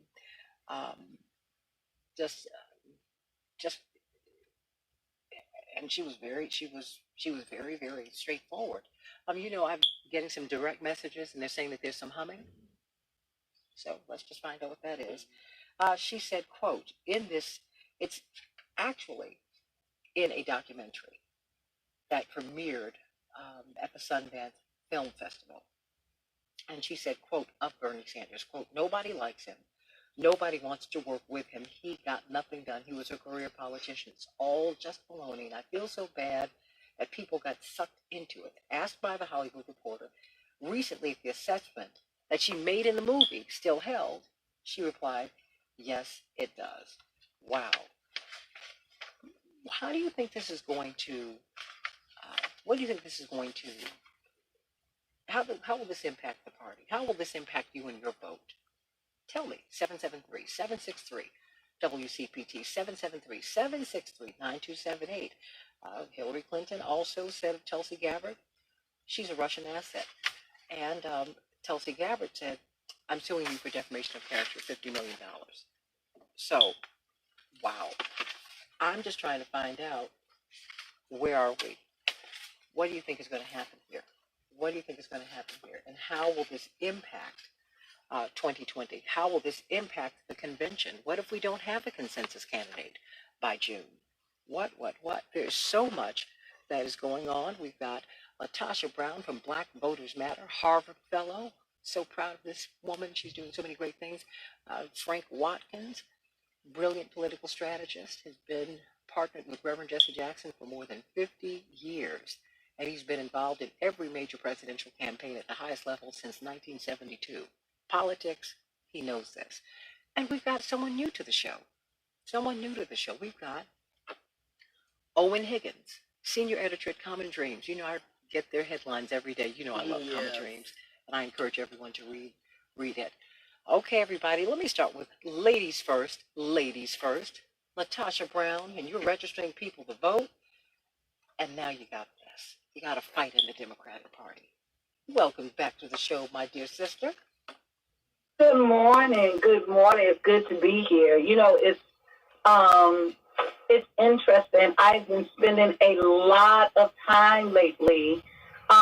Really, we've been doing a lot of work, but I've been spending a lot of time at night, really thinking about this. I wish I could come to this process just as a regular political strategist, but quite frankly, I've been staying up at night. I'm very, very worried and very concerned at what we're seeing play out in the public before our very eyes. We're literally seeing the deconstruction of democracy, at least of American democracy as we know it. And so part of what my feeling is on this discussion around Hillary and Bernie, one, quite frankly, I think in many ways, I think it's really important for us not to get too caught up in it because I think it can become a distraction. Secondly, I think it does speak to something. I do think that it speaks to attention. There is a very moderate conservative Democrat base, and then there is a more left progressive base, and that there's some tension there. And in light of that, even in the work that I'm doing, in light of that, what I can say kind of from my gut related to that too is, quite frankly, I was really disappointed to hear Senator Clinton's comments in some ways. I understood her analysis, but to start from the framework of nobody likes you, I'm not quite sure that's something that she should be given validity to, because that was the very context in which people used against her in her campaign. And I think that what's really important, and I'm working on and I supported her, but let's be honest, starting from the framework of who's likable, that's not quite her strong suit. And so I think that it is really important that we don't get distracted around. There are certainly some personal feelings there between the two candidates, but I think it's really important that we really look and dig into what is happening. What is happening before our very eyes. We're seeing on Martin Luther King's birthday where people are walking out with guns openly to create this culture of fear in America again. What this is really about, this is really not a conversation about the left or the right or the Republicans or the Democrats. This is really what we're seeing play out is a consolidation of white corporate male power. And we've got to address it as such, which means, I even in my political strategy head, and thinking, I've been doing this work for 25 years, but the truth of the matter is we're in a new ball game. We're in a new landscape, a new political landscape. And so what does that mean? And how do we address that? And what kind of candidate do we need that literally is going to center and focus on people and the support of democracy in this country? I think that's going to look very, very different than what we've seen in the past and what we've seen before. So my concern is that I think we've got the blockbuster era right now. And what that means is Blockbuster and Netflix deliver the same exact thing. Netflix delivers movies, Blockbuster delivered movies, right? But Blockbuster was so attached to the brick and mortar model that they had that here was another company that came in, they didn't see it, got blindsided, right? Came in and took over the entire market because they were still building on something that was antiquated and they did not shift. And I think we're doing the same thing in politics. We're having political discussions based on a political landscape of what we've known, right? Yet we're seeing play out on television, play out before our very eyes when we got a president saying, oh yeah, they're not going to be able to find anything because we've got all the documents, right? When we're seeing it play out, the things that we're seeing in this country that we've not seen on this scale and this level, we also can't approach these conversations the same way and on the same political context and the same political strategy that we always have. Owen Higgins, from senior editor, Common Dreams. What do you see? Well, I think that I really liked Ms. Brown's analogy about the blockbuster Netflix, in that, you know, things are changing quite rapidly in the political landscape in the United States in general, as well as in the Democratic Party. You know, as far as the party goes, yes, there is this moderate conservative base and this left-leaning base. I think that I would probably argue that the left-leaning base right now is ascendant, and that, you know, the center-right is seeing their influence and their power within the party decline. And I think that, you know, that is part of the reason that we are seeing, you know, people like Hillary Clinton lashing out against Sanders, you know, her rival in 2016, lashing out against Tulsi Gabbard, which I don't really understand. That one quite as much, just, you know, for relative power and influence. There's not really comparison, but you know, that has been kind of the strategy. This is kind of the same thing as well that we saw from former President Obama, allegedly in that Politico report, I think earlier this month or last month, had told some friends that if Sanders, you know, looked like he was going to get the nomination, that he was going to step in to stop it. So I think that there is a tension between those two camps, and I really see it beginning to accelerate now, especially as, you know, Sanders is starting to pick up support. You know, New Hampshire poll just showed him a 12-point lead over Pete Buttigieg, which is his closest rival. He's up 14 points since last month. Sanders is. So as the political winds shift here, I think we're going to see a lot more of the moderate and center-right of the party kind of fighting back. And I think that we need to look at that as a product of two separate motivations. You know, the first is that there's an ideological split here where, you know, the progressive wing believe in certain values, and the right wing and I'm talking about the Democratic Party, and the right wing think, you know, have their certain values, and those values are, of course, in conflict with one another. But I would also say that there's another motivator, and that one is that the moderate and right wing of the Democratic Party have essentially controlled the party for at least 30, if not 40 years. And when you have that kind of a control over a party, what happens is you get the establishment becomes entrenched, and more importantly, a lot of these consulting class people, you know, data analysts, you know, like there's an entire industry here built around these relationships, these friendships, and the idea that the people in control are going to be the people who you're ideologically aligned with. And I think that, you know, we can look at Clinton, like I think Clinton's thing is probably a lot more ideological for her personally, for that individual, you know, attack that she made on Sanders, attack that she made on Gabbard. I think that's coming from. She doesn't need anything. You know, she doesn't need any consulting money or anything. She's a very powerful person politically and very wealthy.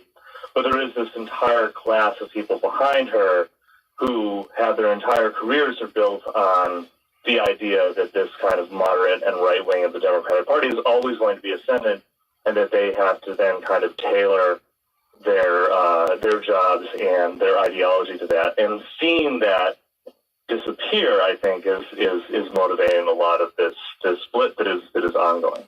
Well, you know, no one has had more experience, and no one has been in. You've been in hand-to-hand combat with the right wing of the Democratic Party for more than 30 years. Frank Watkins, what are we watching? Well, I think he hit it directly on the head. First of all, the Clinton Bernie thing, I don't pay that too much attention. That's the media needs conflict in order to, sell their ads and so forth to keep people looking. So they're going to look for any kind of division, they look for fights. I mean, it's the political version of if it bleeds, it leads kind of a situation. So I don't pay a lot of attention to that. I think that'll go away. And the other part, when people are running for office, that's a competitive situation. People sometimes deliberately say things to create the controversy, like Bernie is doing relative to Biden and Social Security and so forth. That's just part of the competition, and I think that will, people basically understand that. But I think he hit it directly on the head. I call it that the Democratic Party has two problems. One is political, the other is ideological. What do I mean? And interestingly enough, Alexandria Ocasio-Cortez represents both in her personhood. The political argument is this. I could never figure out why the Democratic Party would not pick up on the fact that Reverend Jackson did voter registration everywhere he went. And it was increasing natural Democrats into the Democratic Party. So why wouldn't the Democratic Party want to just spend gobs and gobs and gobs of money on registering unregistered people, which was basically people of color, young people, poor people, et cetera, et cetera. Well, what happened in the case of AOC? She went up against the fourth most powerful person for Democrats in the House, Joe Crowley. He was targeted or expected to be the next Speaker of the House. So he was clearly really a powerful person in the Democratic Party in New York and so forth. Well, she took him on. Why did she take him on? He was the congressman from a majority Hispanic district. So why would he want to register Hispanics who are not, who may vote for an attractive Hispanic candidate that might come along, which did come along in the form of AOC. So the political problem is many Democrats, white Democrats in particular, were in seats that had a significant number of Hispanic or Asian or African American voters in their district. And if they engaged in the kind of voter registration effort that Reverend Jackson did, they could be threatened just like what happened to Joe Crowley in Democratic primaries. Wow. And they didn't have a big interest in doing voter registration. The second issue is related to that, which is an ideological difference. That is, when you bring black, Hispanic,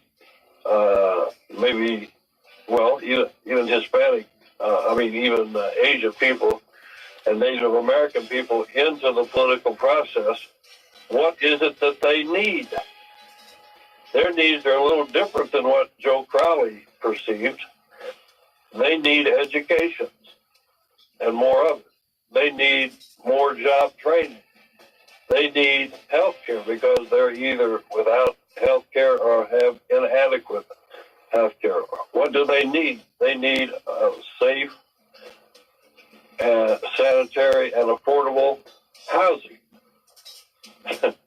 So what does that do ideologically? That means they have to move to the left, which is a threat to the status quo that he mentioned in terms of the moderate and conservative Democrats. Hold on. Stay right there. Stay right there. Stay right there, Doug, because you all are giving us a political education and really helping us to understand the difference between politics and ideology. What is going on, everybody? What is going on? And are we being distracted? I mean, because, Latasha Brown, Black Voters Matter, Harvard Fellow, Owen Higgins, senior editor at Common Dreams, Reverend Frank Watkins, one of the top politicos in the country over the past 50 years. You're insiders. But what about people who are just watching the news every day? What does that do to the Bernie supporter to hear Hillary Clinton say that? What does that do? Got a lot of people calling in today. What does it do? I want you to go to the Santita Jackson Show on YouTube and like and subscribe. Get involved in that conversation over there. And those of you who are on Facebook, the Santita Jackson and Friends page, like and share, like and share. Let's talk about it. Because we've got to figure out how we can bring all of these factions together in 2020. Because you know what? When you hear something, when someone talks about your candidate, you feel personally attacked. I'm just wondering how that all works out. More of the Santita Jackson Show on the nation's largest progressive talk radio station, WCPT 820. Back in just a minute. And I was going to say, please subscribe, share.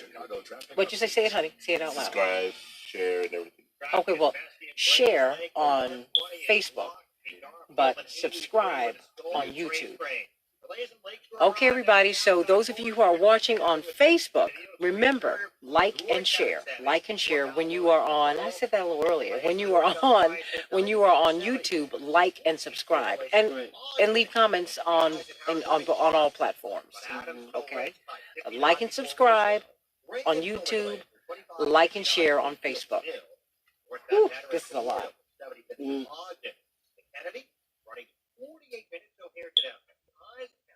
It's a lot to remember.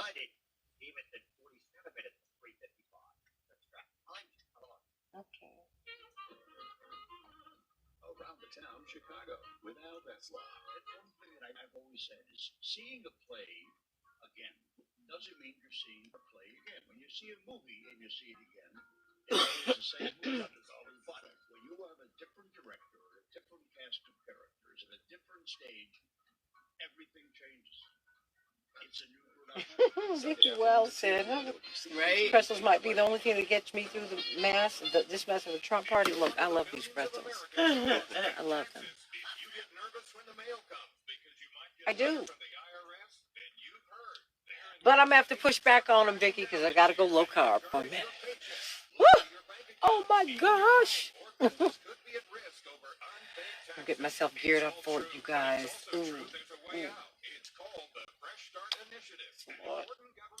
So what do you all think? Let me know what you think about all this. Mark, I'm coming to you. Chris, Chaparral. Oh, my goodness. What is Chaparral going to say? I'm scared. I'm scared to bring her up. Scared.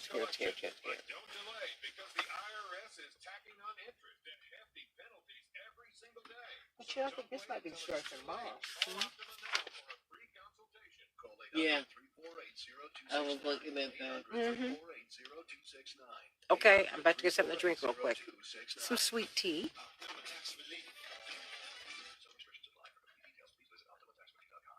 Save up to $5 on Medicare Part D copays when Walgreens is your I try not to eat or drink on camera. It's just a thing.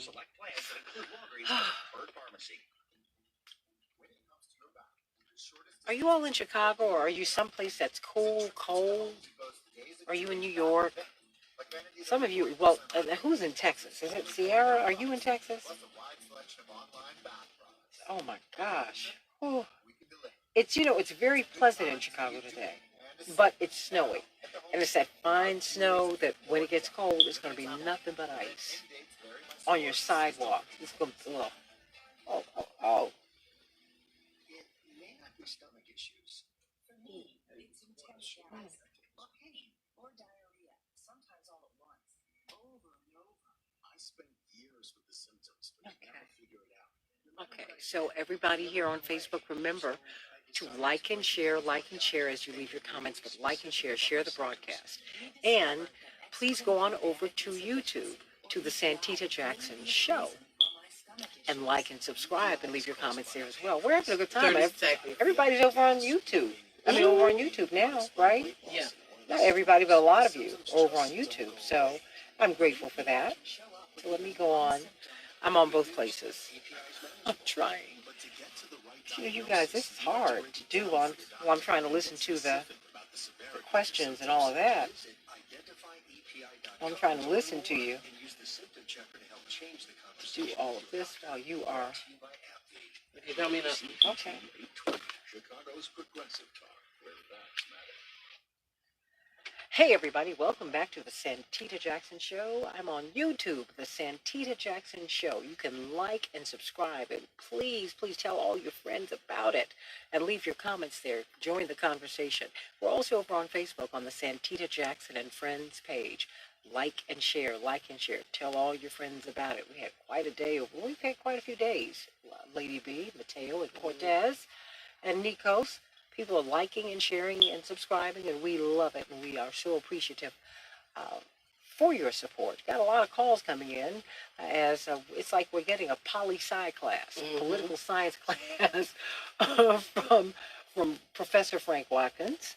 That's right, politics and ideology. He said, no, that's what we're watching play out. And of course, we've got Latasha Brown, Black Voters Matter. She is on the ground registering people. And of course, Reverend Frank Watkins has been registering people for decades. And reporting on all of this has been Owen Higgins, senior editor at Common Dreams, one of my favorite news outlets.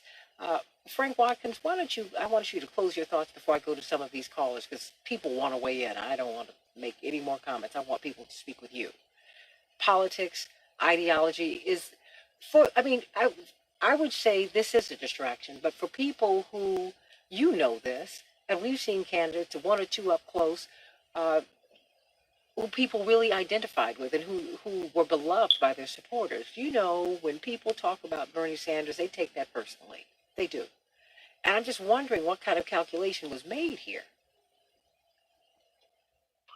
From your own experience, because you still have feelings about it, how your dad was treated by the Democratic Party in 1984 and 1988, and 1992 when Bill Clinton came to the Rainbow Conference and really wasn't speaking to black people. He was really trying to speak to suburban whites to say that he was a new Democrat. He wasn't beholden to the special interest groups of African Americans and people like Jesse Jackson and the teachers' unions and labor generally. He was a new Democrat. So what do they, in essence, tell us when it came to the general election? You have no alternative. Get in the Democratic line and vote for Bill Clinton. Vote for Mike Dukakis. Vote for John Kerry. So now that the shoe is shifting to the other foot, the choice on November the 3rd is going to be between, if he's not convicted and put out of office, is going to be Trump and whoever winds up to be the Democratic nominee. So the words should be, get in line. Whoever wins, if it's a moderate again in Biden or a progressive in Elizabeth or Bernie Sanders, Democrats need to get in line because this is a threat to the essence of democracy. If Trump wins, you will not recognize this country 5 years from now. It will be moving, if not already established, as a dictatorship. This is a dictator from a sociopath. Donald Trump is a sociopath. If you don't believe it, go to your website, look up the characteristics of a sociopath. They have no conscience. They have a little empathy. They are pathological liars. They are narcissistic, and he is narcissistic in the extreme. So he does all this stuff. Interesting, coming back from Davos, he had a press conference and they asked him a question about the impeachment, and he admitted what they're accusing him of. He said, well, I have all the documents and they don't have any. Well, that's precisely what he's being accused of in the impeachment hearing. It's too much. I got a lot of callers, so let me get right to you. Chapearl, what's on your mind today? Hey, Santita, thank you so much for taking my call. And, you know, I was looking recently at the movie Ghost, and she said, girl, you are in trouble. That's the way I feel about the Democratic Party right now. We are in trouble because we have so many people that are divided against each other that this man is going to win re-election in 2020. And I don't care about him being impeached or anything like that. None of that is going to stop because the Democratic Party is divided. I think that we definitely need a change at the head of the Democratic Party. Tom Perez has done nothing since he's been in office. He has done nothing to try to build the rapport between the candidates. Every Democratic candidate right now is running their own race. They're not even contacting the DCCC in regards. So the Democratic head has no control. So everybody's doing their own thing. So when I see that Hillary is still upset about what happened in 2016 and she's talking bad against Bernie, I feel that there is going to be a division with the Bernie voters if he doesn't win, because they will feel slighted once again that someone has taken his place illegitimately. And I think that also we have to be careful, because while Bernie and Elizabeth and everybody is fighting, I looked at the polls today, and who is tied with Bernie? Bloomberg. His money is winning. And we're not putting any pressure on the people, the billionaires who are in this race, to try to help us to place negative ads against Trump. We're placing it against each other. So again, we are in trouble as a Democratic Party. And there's nobody on the street talking to the average person. Everybody is sitting up here putting millions and millions of dollars in ad campaigns, but where the votes are on the street. So if the Democratic Party doesn't have a plan to get on the street today and right now, we are in trouble. And thanks for taking my call. Absolutely. Let me go to you, Mark from Bronzeville. Mark? Hey, how you doing, Santita? Great. Sort of have different views. I sort of have a different view of it because I've been in the party since I was 10, 11 years old. My first campaign I ever worked on was George McGovern for president. And I think that what I agree with what Hillary Clinton is saying. She's speaking the truth. Because when Bernie was coming out, I was also at the founding conference of Democratic Socialists of America, and Bernie was a part of that. When we reached out to him as an independent person going forward from that foundation to help build a democratic socialist movement, he didn't have time. He didn't respond. So now he runs for president, and we're all supposed to fall in line. I'm not mad at him, but I think that what it speaks to is that there's a conversation. There's a heart-to-heart come to Jesus conversation that the Democratic Party has got to have. It really began, the truth is in 84, what was Reverend Jackson's campaign, because that's when the Democratic Party had to really acknowledge that their current structure or their ideal had to be challenged, and we had to go further, and we had to do more. So I hope we don't forget and don't consider this dispute between Hillary and Bernie as a distraction. But this is a time that the family needs to come together. And keep in mind something, Bernie has never been a Democrat. He's never been a Democrat. And I'm not saying that that's a bad thing, because I've been in and out of the party myself. But the problem is that when we talk about the party structure, that's what was uncomfortable to me about his whole campaign. Are you going to be a Democrat now? Are you not? Are you just obstructing the party? I mean, this is not an easy conversation to have. Well, hold on, Mark. Let me run to Frank Watkins, because I mean, is everyone who does not toe the Democratic line an obstructionist? or are you trying to expand the party? Because people questioned Reverend Jackson's loyalty to the party. They said he was such a maverick. He wouldn't toe the line.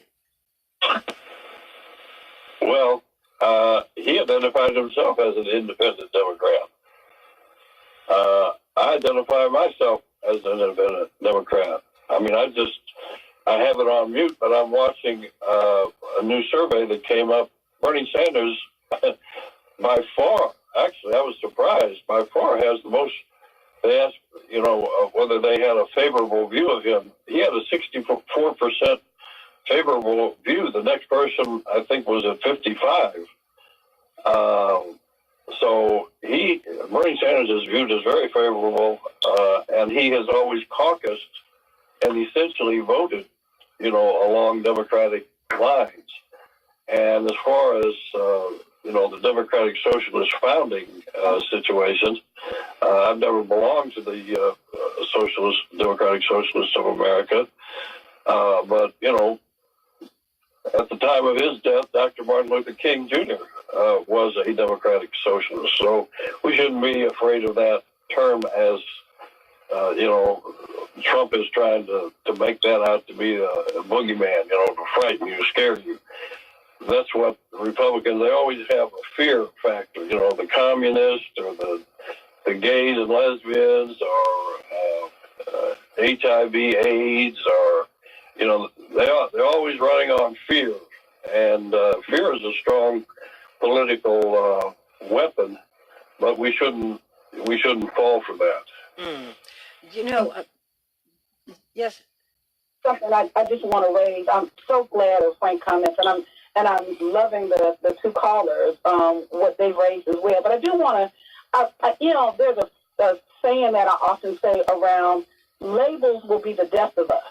That labels have always been used in this country to divide us. Even the whole construct of what race is has been used as a divisive mechanism. And so I'm raising that because there's this, we're getting caught up in this particular attachment to, who is Democrat and who's not Democrat. When you look at young voters, and younger voters are now, if you look at the numbers of young people have now eclipsed baby boomers.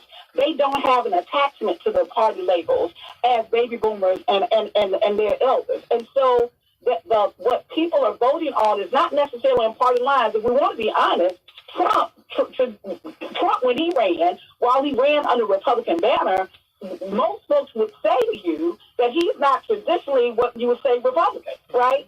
And so I raise that because I think we really can't get caught up in this framework that is not going to help us really keep our eyes on the prize and look at really what is the critical issue that we're talking about around what a Trump America would look like and what people are saying, aside from an attachment to a particular party association, what people, those folks that I've talked to that have been excited about Bernie, and I'm on the ground. I heard the sister earlier saying some folks have been on the ground. That's absolutely right. We're in 11 states right now. We're grinding every single day.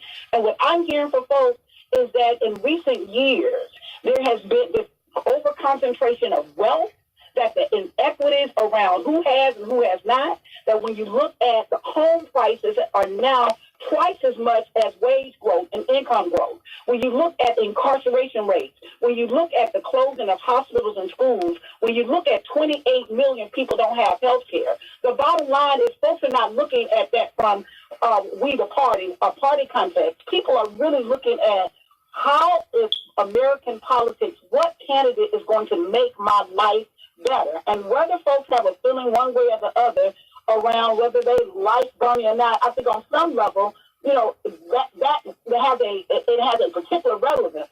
But there's a deeper issue around here that on some level, even the Democratic Party has abandoned its own base. It has not been supportive to the very base of voters who feel like over and over again they have not been getting what they deserve and what they would like to see in their community. So I think that there's another conversation, there's a line that is going under here, that while party is certainly a context in which we know political parties, that folks are literally looking at, I call it the Janet Jackson principle, people are literally looking at candidates now and what have you done for me lately? Yes. And see, and no one, And I don't. Oh, Now, I want to say.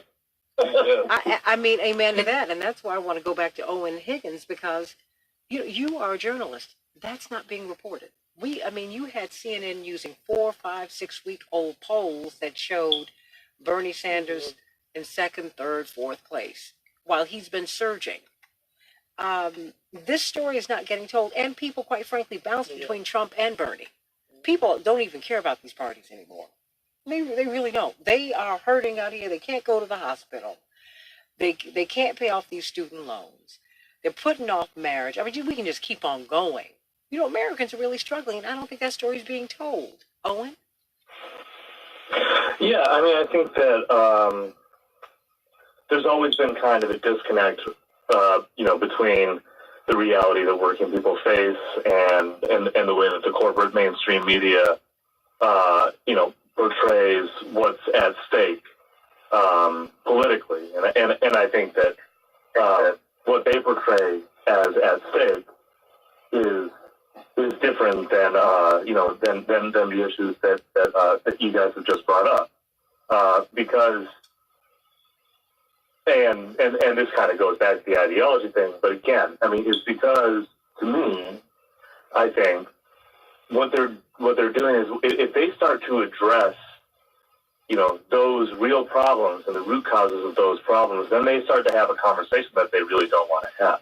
I mean, they don't want to have a conversation about why people are waiting for marriage, why people are feeling left behind, or even what they also really don't want to do is they don't really want to have a conversation about why so many Americans, younger Americans, or really all Americans other than rural white Americans in the Midwest, they're the only ones that they want to hear about why they're voting for Trump or why they're feeling left behind by the political process. But the real story is much more complex and has a lot, has many more facets to it than that, because people feeling left behind by the two major parties in the U.S. is creating this situation where people are looking for any kind of an answer, and if they're not being provided an answer of the kind that we're seeing from progressive politicians like Sanders, if they're just being kind of served this kind of warmed over center right Democratic message that they've been served for decades and just has not served has not provided them much positive change, then a not small amount of people, not a huge amount of people, but not an insubstantial amount of people are going to vote for the chaos candidate like they did in 2016 just to blow the whole thing up. Because and I think that there's this idea on the part of the mainstream media, and I think in the party establishment for both parties, although I think the GOP one is just completely destroyed and blown up at this point, but still in the Democratic one, where they think they're looking at this in a way where they're questioning why logically people would do this. Why would you vote for Trump? It doesn't make any sense. Everything that we've seen happen, we predicted would happen, and yes, they're certainly correct about that to a certain extent. But asking the question that way is ignoring, the misery and the destitution and the problems that people are facing, and just subordinating everything to this kind of horse race 1v1 political, back and forth that doesn't actually really have any, redress to these problems. And I also wanted to say, kind of going off of that the first caller's comments about the DNC and about how, Democrats, new Democrats, and potential Democrats being left behind, I think that, and also, the comments about Alexandria Ocasio-Cortez, I really think that kind of sums up the problem and also shows that there is kind of a bit of hope right now, because the Democratic Party has become so decentralized as has all politics, I think, kind of in the age of the internet and the information age, and with all the different media that people have, all of the good work that people are doing to go out there and register voters, and by the way, many voters who are just not being counted in these polls and whose interests are not even being acknowledged because they're not being seen.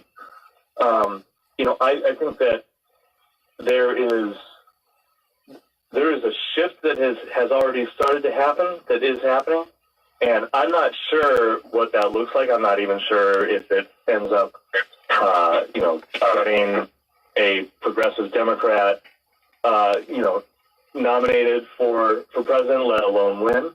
But what I do know is that, as someone who's been paying attention to politics since I was very young, when actually I think the first campaign that I was really invested in as an elementary school kid was Reverend Jackson's.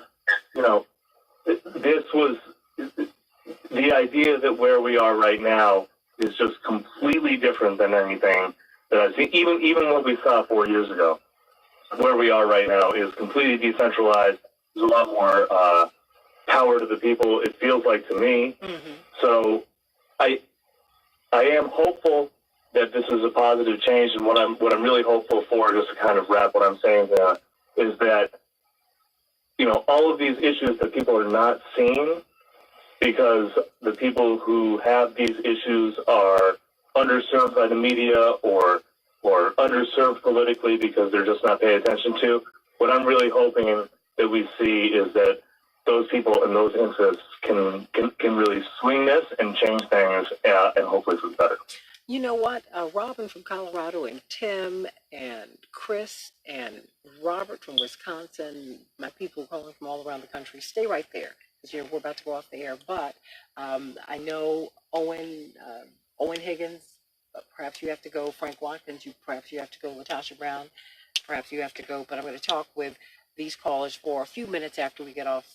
After we get off this air, we're going to stay on YouTube on the Santita Jackson Show. We're going to stay on Facebook on Santita Jackson and Friends. On Facebook, please like and share and leave your comments. On YouTube, please like and subscribe and leave your comments. And let's have this conversation because I think you're on to something.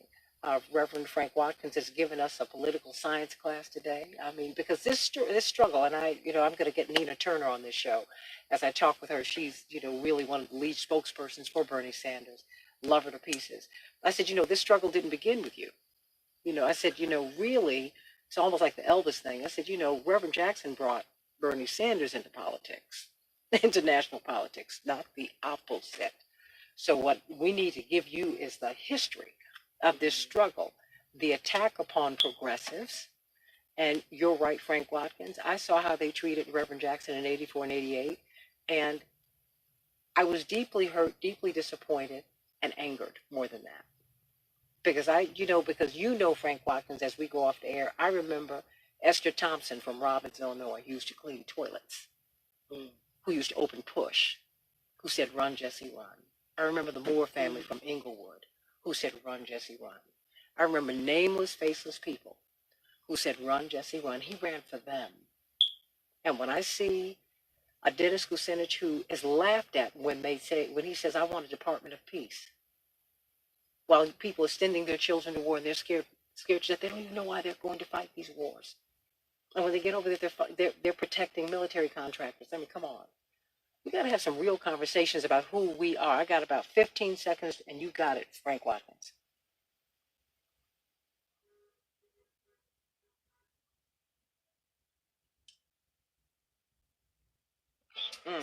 Sometimes your feelings are not where your interests are, but in politics, it's important that you vote your interests, not just your feelings. And you know what?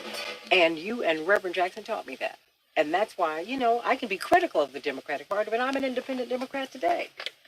And I think I can still be in the party and ask questions and push the party to be all that it's supposed to be so that it includes AOC and Hillary and Tulsi. I think there's room for everybody here. There's room for everybody. But we've got to respect everybody's perspectives and our positions. Stay right here for the after show here on the Santita Jackson Show. See you tomorrow. Okay, let's keep this going. This Okay, is AP everybody. News. I'm Rita Foley. Okay, Owen? Owen? Okay, he's had to go. Okay, Frank Watkins, do you have to run now? He just hung up. Okay, good. Let me go to Tim from DeKalb. Tim, what's on your mind? Tim and Chris? Go ahead. Tim and Chris? Hey. Tim, what's on your mind today? Well, I thought it was a great discussion today. I thought your guests were wonderful, and I think a lot of them hit it directly on the head. It's an expression of privilege to deny the reality that we're out here trying to survive. We're trying to get our health care together. You know, I've called before and I mentioned, like, I'm a type 1 diabetic, you know, and without insurance, I wouldn't be alive. And when we hear the DNC playing their Debbie Wasserman Schultz games, and they diss Bernie Sanders in a way that makes people feel alienated. And it is an expression of privilege, which is why we saw so many of the same white suburban women who turned around and voted for Donald Trump, surprisingly, are the ones stepping and calling about Bernie Sanders. Bernie Sanders has been in the struggle for 50 years. And as you mentioned, you know, the great Reverend John Strickson was, you know, he was the reason that Bernie got into this game. So, you know, it's not a Bernie bro position. I'm living in the world of realpolitik. You know, I got my little poli-sci degree from Northern Illinois University. Shout out to the Huskies. But, you know, we're out here trying to survive. So when we see these people talking this nonsense about the DNC didn't get my health care together. The DNC is a political organization playing power games, and we're out here trying to eat and keep gas in our car.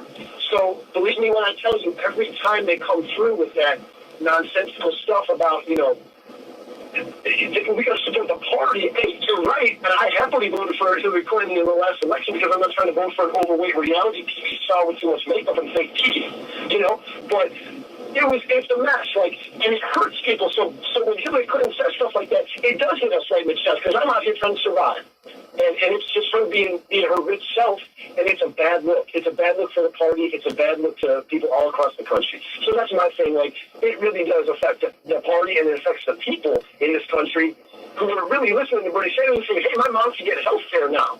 You know, like, if he becomes president, we can afford medicine again. You know, that is a possibility. So it's important to me. It affects my life. And it's a bad look. It was a bad look for Hillary. It was a selfish look. But it wouldn't be the first time she's been real selfish and real self-motivated in her career. Well, you know, let me say this. You know, no. That's a big deal. And as you know, as I stay right there, Tim, because as we bring Chris and his comments into this conversation, I will say this about Hillary Clinton. When she was running in 2016, well, going into the race in 2015, she and her husband got a call. And they were told that the DNC was not going to be able to make payroll. I mean, that's just inconceivable to me. But that's how poorly they were doing. So they had to call in their chips. Okay, and President Obama was president at the time. They had to, and effectively was the head of the party. But they had to call in their chips and get some money into the party so they could make payroll. And then, you see what I'm saying, Lady B? And then from making payroll, then they had to build up the accounts. So, you know, when people give her the business about overseeing the party, look, the party went to her and asked her and her husband to personally save the party, to go to their friends and raise tens of millions of dollars, which they did do. That's what they did. So there's that side. And, you know, she comes from, you know, a liberal tradition, but she, you know, has been a Republican. You know, people go all, I mean, so was Elizabeth Warren. I do not care about that. I really don't, because your journey is your journey. That having been said, I think that we've got to push everybody to understand how you live every day, Tim. To understand how Bedalia lives when she goes to the hospital and she has a history of cancer, stroke, and a heart attack in the past 2.5 years. And while we're in the middle of a massive heat wave when it's more than 100 degrees in Chicago, and she's got tingling in her arm and she is scared to death, this mother of 5 children, one of whom requires her care 24 hours a day because this child is challenged. And when they asked her after a couple of hours of running tests, because they know about her history, you know what they did, Tim? They asked her if she could pay $350 for the copay, Tim and Chris, and everybody who's on YouTube who's listening, all my family on YouTube and Facebook. You know what they did?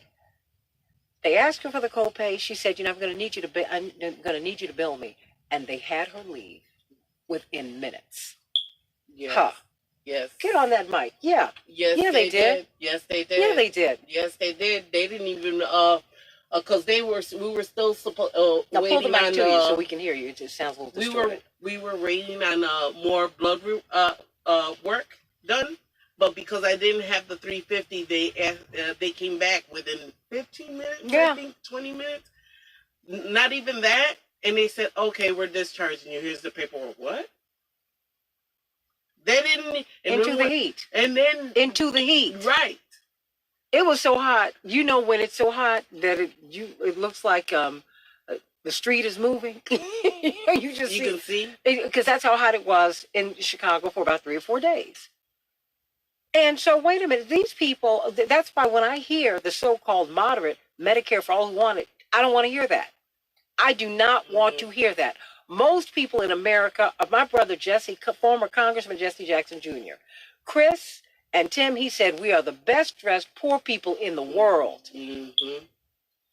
Most Americans are struggling just like we're struggling. You're a paycheck or two, if you have a paycheck or two, you're a paycheck or two away from oblivion, all kinds of oblivion.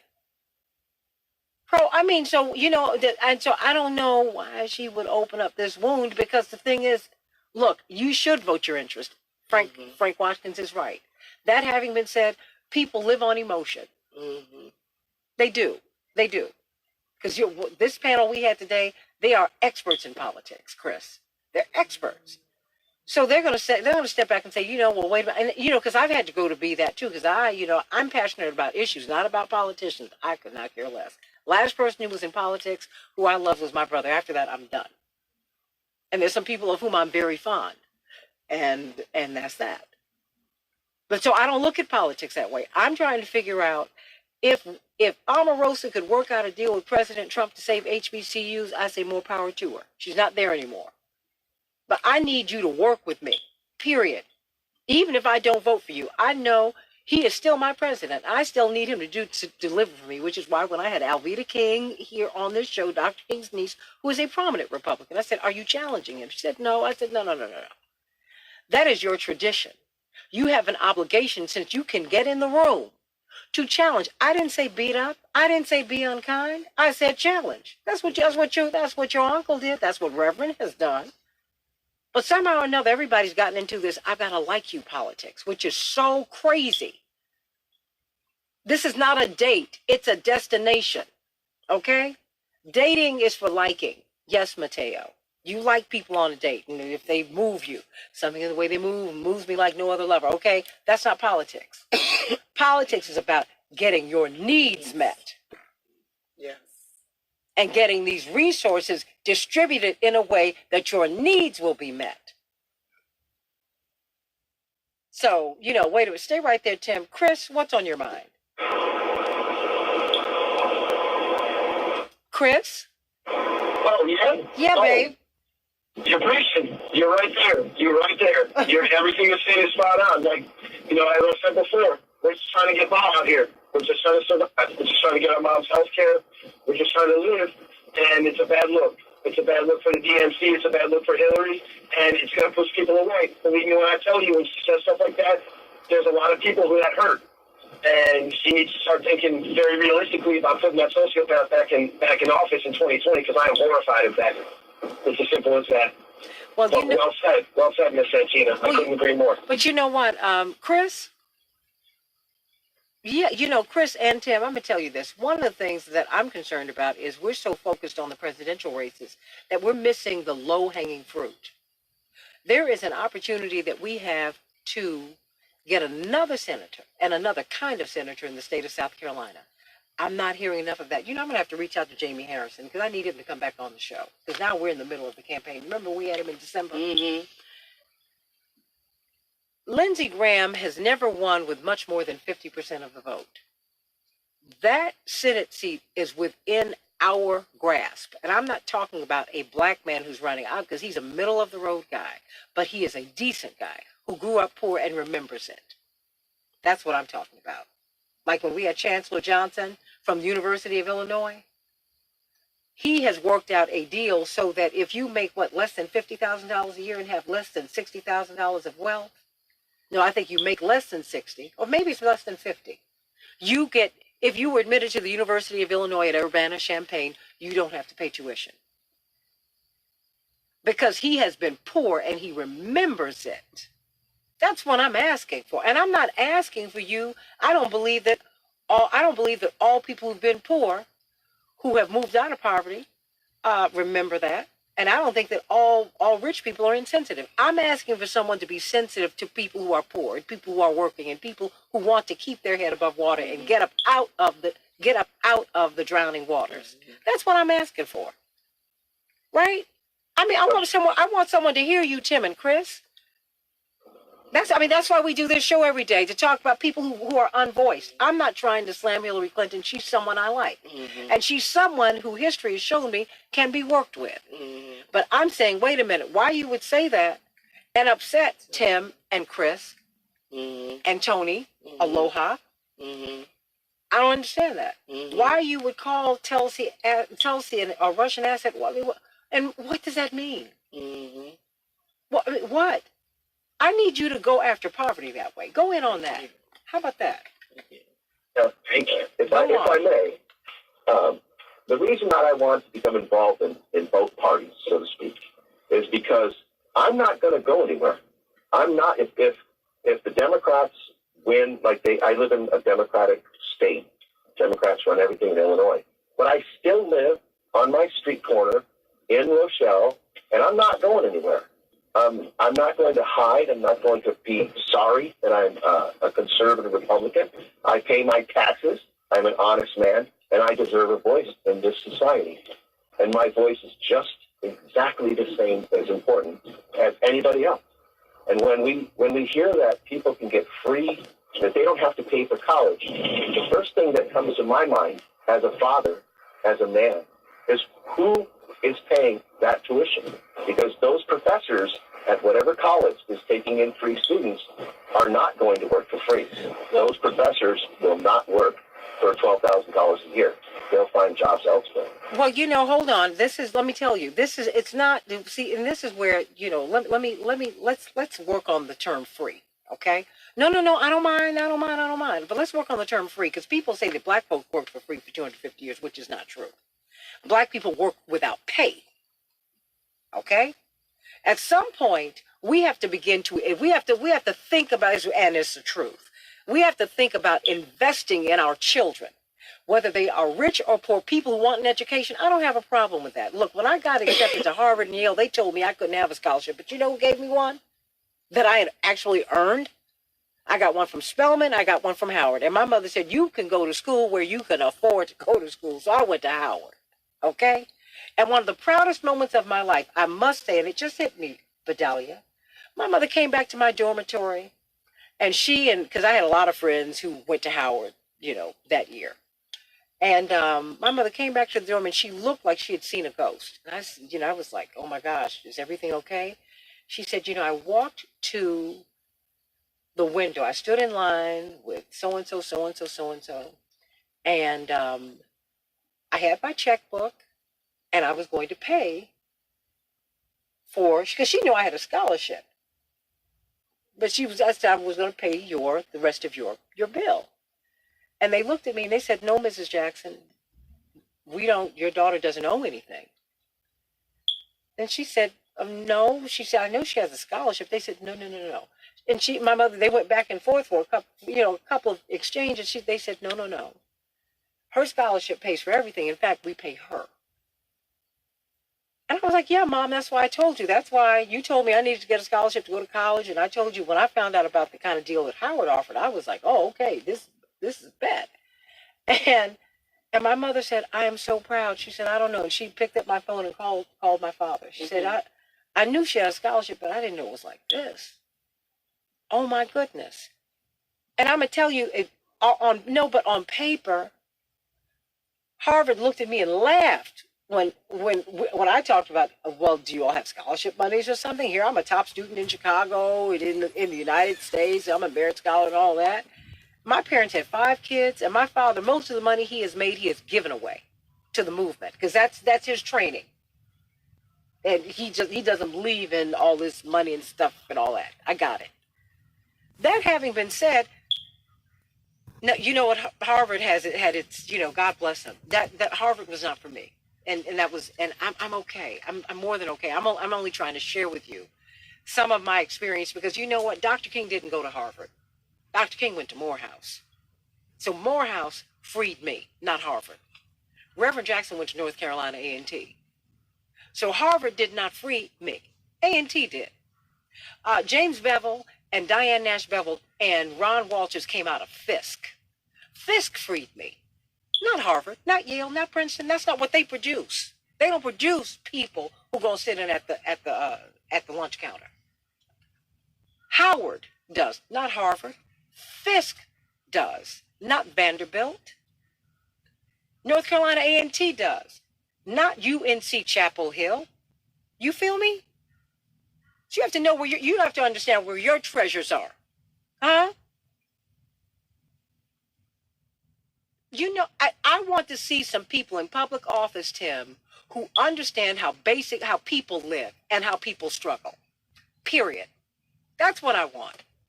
I want to have that discussion. I want to have a true discussion about poverty. I want to have that. Mm-hmm. I want to talk about people who are going broke. Yes. Who are going broke because they cannot afford their medical bills. I want to talk about the woman who feels, no woman wants to give herself a self-exam on her breast. We don't want to do it. But say you find something. Many people are saying, whether it's if they're bleeding, if they're coming across something as they void in the restroom. Do you know people are not going to the doctor not only because they're scared, because they know that they cannot afford the treatment. So why walk around with a diagnosis that's dire? That's happening in America with white people, black people, brown people, yellow people, straight people, trans people. I don't care who you are. Gay people, I don't care. And you know what? In a country this great that has aspirations, we say rhetorically, to be this great, this is wrong. This is wrong. And these are the questions that we, Tim, I don't care if you are a conservative, a Republican, a liberal, a progressive, or someone who does not care. You need to be asking that question of the Republicans and the Democrats and the Green Party and whoever else purports to represent us. That's what you need to do. I don't want to hear any more about these labels, because nobody really cares about these labels anyway. Nobody cares. I don't care. And they didn't care in 2016 because they bounced between Bernie and Trump. Whoever has enough swagger to take on the establishment, that's who I'm voting for. Now, they thought Trump was going to take on the establishment. They didn't know that he was the establishment. Who else gets forgiven for billions of dollars worth of loans? Are you kidding me? That means he is in the pockets of the banks. Do you not understand that? Huh? Oh, you understand it now if you didn't understand it before. And I tell you what, you would have had more of a fighting chance with Hillary Clinton than you got with him.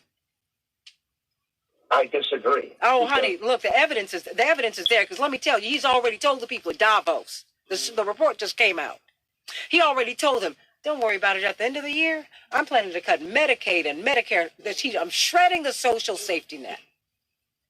So you're going to go to McDonald's early in the morning, Tim, and you know what you're going to find? Like I find when I'm picking up coffee. You're going to find old people working in McDonald's and these fast food restaurants. I thank God my grandmamas didn't have to do that. It breaks my heart, because I look at that, I said, you could be my grandmother. You could be my grandfather, getting out of bed, slipping and sliding. Oh, are you kidding me? No. America, I'm on a rant right now. Because I just buried my grandmothers over the past 4 years, and you know what? That's wrong. And I don't want to hear anybody, don't call me about being a conservative. Conserving what? What are you conserving? You ain't got no money. Conservative values, people who talk about having conservative values, you go and have abortions, or you have your girlfriend or your mistress. Get out of here. Stop it. People do what they do when they're living. I want a more perfect union where people can eat. I don't want homeless children in the Chicago, Los Angeles, New York City, Tougaloo, wherever they are in America. They should not be starving, and neither should their parents. I am tired of hearing principals call me on the low and say, you know what, I'm digging through the trash cans at my school because I am trying to feed children and their parents when they leave here. Now, somebody, you, Tim, and everybody else ought to have some compassion for some people. You ought to have some compassion. Don't call yourself a Christian, a Jew, a Muslim, or anything else unless you have some compassion, because all of these great religions they teach compassion. You need to have some. You need to care about somebody. Nobody should be digging through trash in India or Indiana for some food, not on God's earth. My pastor, who we just buried in December, said, I've never seen God make a mouth he couldn't feed. I've never seen God give you a vision without making provision. Now, we're going to have to do better than this. Not just do better, do right. I saw something for the Cancer Treatment Center this morning. I said, isn't it curious? You're not talking about cure. You're talking about treatment. Y'all ain't cured nothing since polio. Thank you, Chris Rock. Don't treat me for cancer. Cure it. And the cure is out there. And it's out there with some child who cannot get a good education in this public school system. And I'm only saying this, Tim, because I think that we need to not do better, we need to do right. That's what gets me up at 2 o'clock in the morning to be with you by 6. And if I can't give voice to that, I don't need to be here. Right. And I will fight side by side with you on many of those issues, as you know I do. I am a union person. I work for a union. I'm very pro social safety net. It's just that I also am a father and a person who has friends, and I view actions are louder than words. Yeah. As you say, what you're preaching right now, or something that's about action. We can't keep talking about things. We have to do something about it, as in put it into act. Social safety nets for people like Delia or me or you or anybody else that goes to a hospital and is told you have to leave because you can't pay the bill. I do not have a problem with my taxes paying for people to be treated in hospitals and treated all the way from birth to death. That does not make me a socialist, and I do not, under any circumstances, want to be called a socialist, because I believe in helping my fellow man. Baby, you know, let me tell you something. Tim, you need to stop paying attention to what people call you, because you say that to me all the time. Bless your heart. And you're just so sweet. But, baby, you need to stop that. Stop paying attention to what people... No, Tim, stop. Stop. Sticks and stones may break your bones, but words will never hurt you unless you call me the N-word, then we're going to have a problem. Mm-hmm. That having been said... No, that's not true. But, you know, wait a minute. You're a grown man. You're a grown man. If someone calls you a socialist, first of all, in America, we fight for freedom, right? Yes, we do. If someone decides that they are a socialist or a communist in America, that should be their right. Unless you want a fascist system or a totalitarian system where you demand that people toe a particular line. Now, you are a man who's very independent. You don't want anyone to tell you how to think and how to behave and what to do. Okay, unless it's going to kill somebody. So, no, you know what? Call it whatever ism you like. I'm with Dwight. Ism I'm going to eat. Ism I'm going to get a job. Ism I'm going to get a decent place to live that's affordable. That's all I want to know. After that, you got it. And ism I'm going to throw you off my property when you try and come and take my house away from me and say I'm going to live where the country tells me I can live. Because if you read the Democratic Socialists of America, they talk about means of production and means of ownership. And that means private property as well. And you know what? You know who else is doing that? You know who else is doing? The oligarchs are doing that too. They've already gaslighted you. They have bought all the media. They made you think that Donald Trump was a man of the people. God bless him. I mean, and they're already tracking you for your life because they won't let you make but so much money. They control they are the corporations that are firing people and hiring robots. I mean, come on. Look, but it's not just you. It's not just you. Let me bring on Maria because we're going to get out of here in a couple of minutes. But I'm just saying, Oh, no, and you know what? And you're a guy God made, so that means you matter. So let's just keep it moving. Maria, what's on your mind?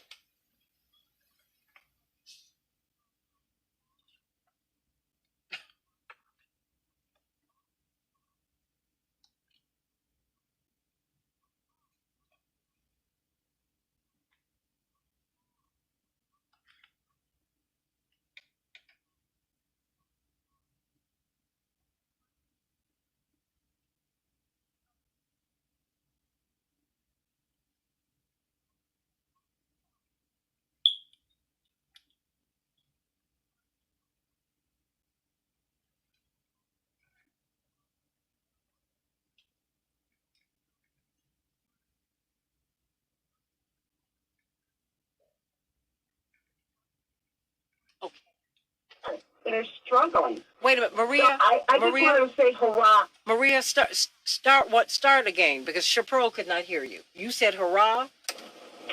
Oh yes. What I'm saying, you go, girl. I love what you said, Tim. I love your point of view. It's right along with my own. All people really want is a home, a place over the roof, food on the table, a job, their kids are safe, quality education, health care, the whole works. We need to vote for those folks who understand that, who will make sure there's a way that we can achieve those goals, and not vote for these oligarchs or their representatives who really don't care. They do not care. They want us to keep us down. They want us to keep us dumb. They want us to keep them from being able to achieve this democracy, this experiment that was started over 200 years ago. They're trying to knock that down, and we can't let that happen. We, the people, matter. We, the people, together can make things happen. It happened over 200 years ago. It can happen again. Amen to that. I mean, look, at the end of the day, that's it. Look, I've been, my family, we've been very, very blessed.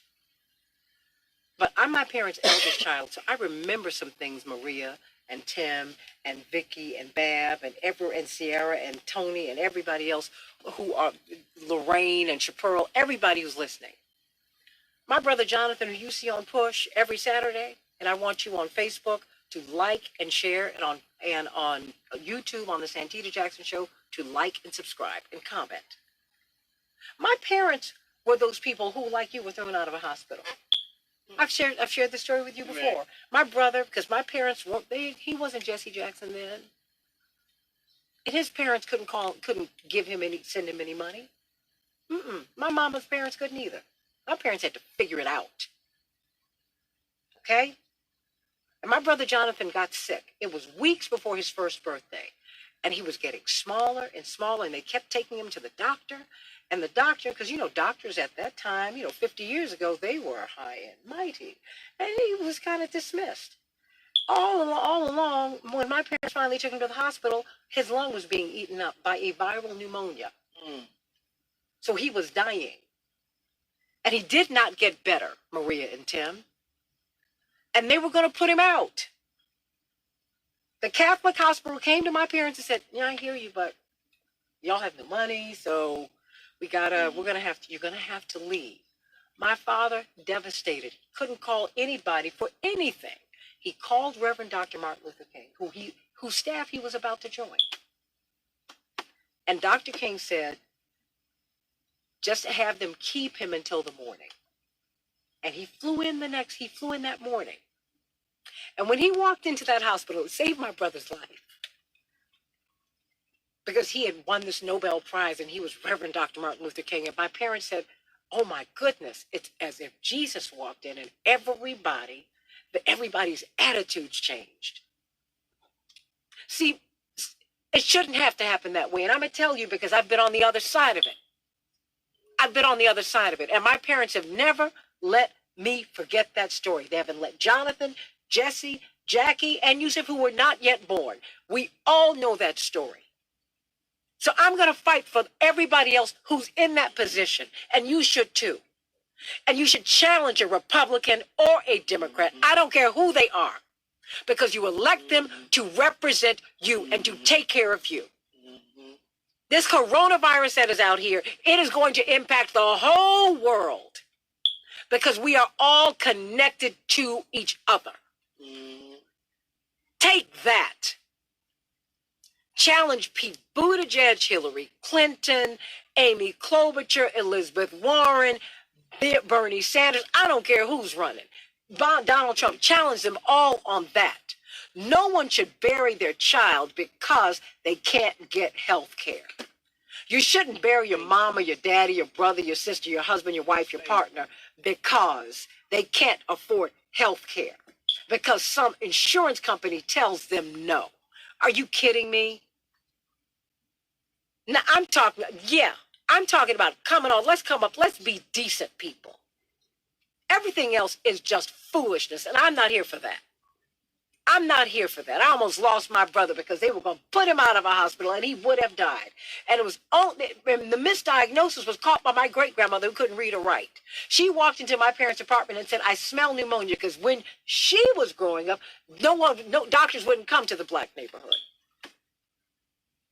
So you had to have someone in the neighborhood who could take care of illness. And she smelled pneumonia, and they took him to the hospital, and that's when they diagnosed him with pneumonia. It wasn't the doctor who did it. It was my great-grandmama who was illiterate. So you know what? So I get a little emotional about this because I'm seeing so many people who are suffering and no one's speaking to that. And we need to speak to that, and you need to demand it because you are somebody. You deserve it. You deserve it. You deserve it. Now, everybody, I'm going to give everybody your final say. We're going to get out of here. But I'm emotional about this. Emotional about it.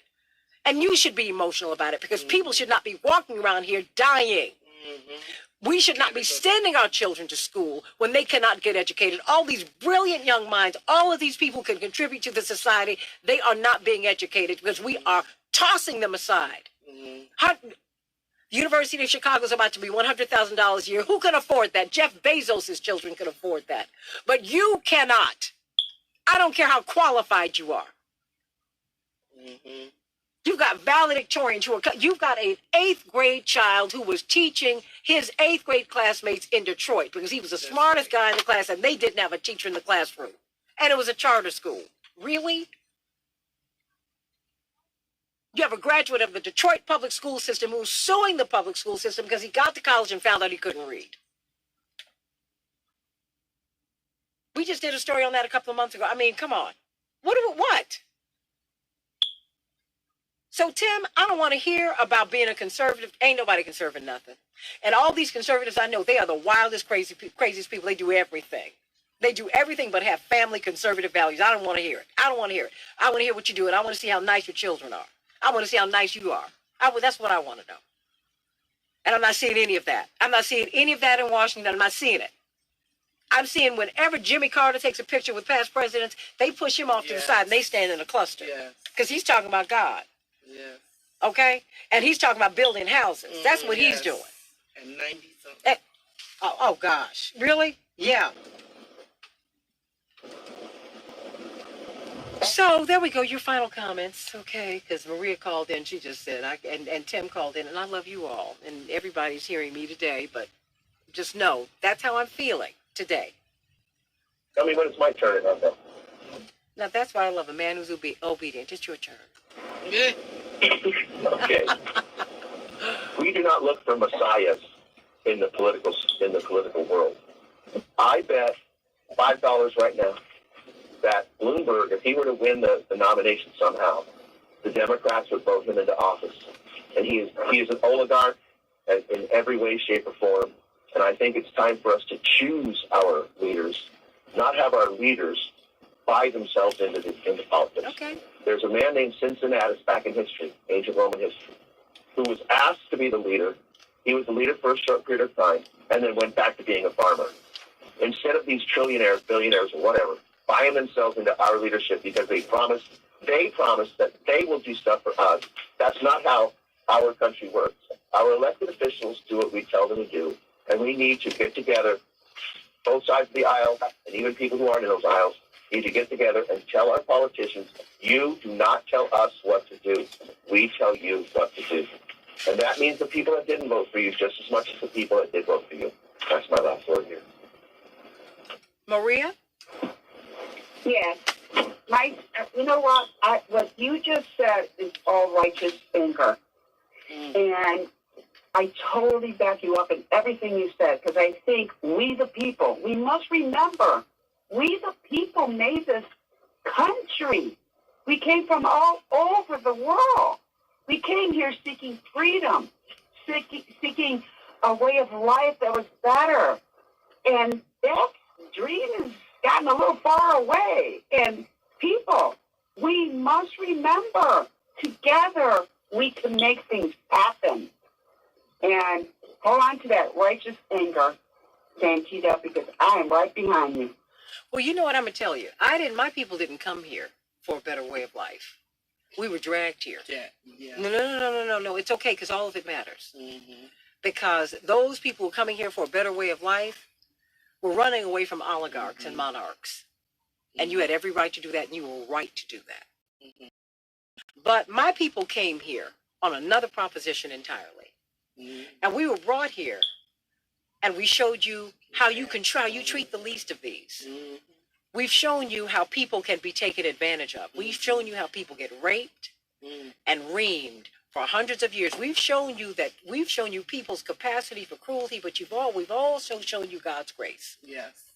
We've shown you how people can decide that they don't want to be slaves. They want to be free. And I'm not talking about black people, because black people were fighting for freedom when we got here and got into slavery.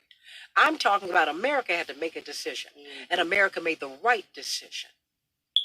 And we keep making this a more perfect union. That is part of what black people have. That is the gift that we brought here. Because that is not my narrative. I came here for a better way of life. No, that is not the black narrative. That is not what I came here for. I was dragged into this to help you really achieve a better way of life, to help you really create a more perfect union. Because I am the other, but I'm actually your brother and your sister. But the other part and we haven't even discussed the indigenous people who had their land taken from them. Now, but we need to also fuse that discussion, those discussions, and those experiences to those people who came here looking for a better way of life.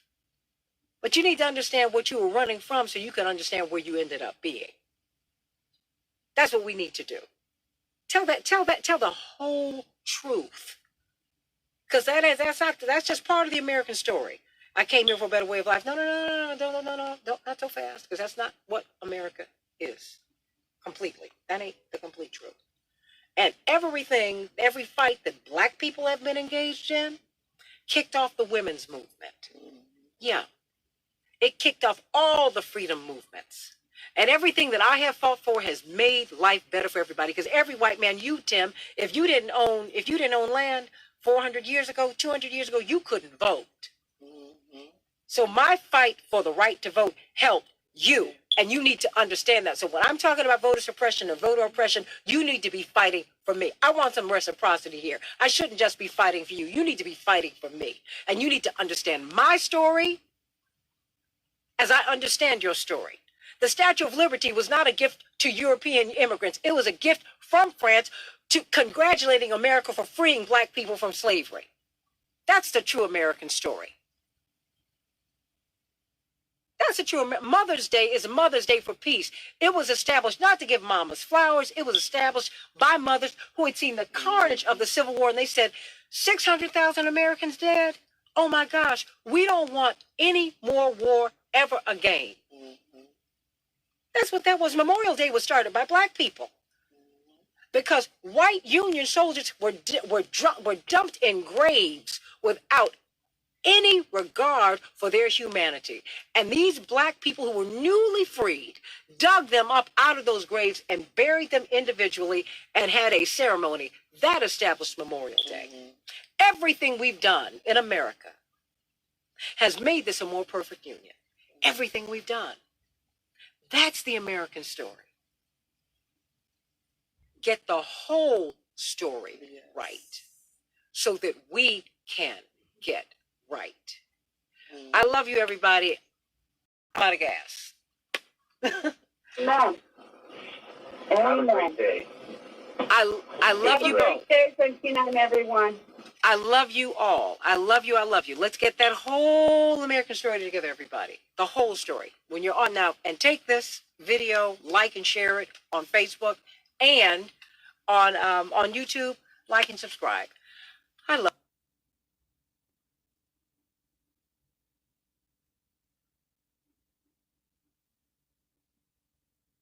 Tercengang tengok semen. Ui, one-on-one yang boleh magic. Tercengang atau ternganga. Semua jiran-jiran itu menangis ketakutan tu. Gila betul lah. Semen one-on-one thank you Muhammad Afiq Jamal. Thank you donation. Thank you Muhammad Firdaus.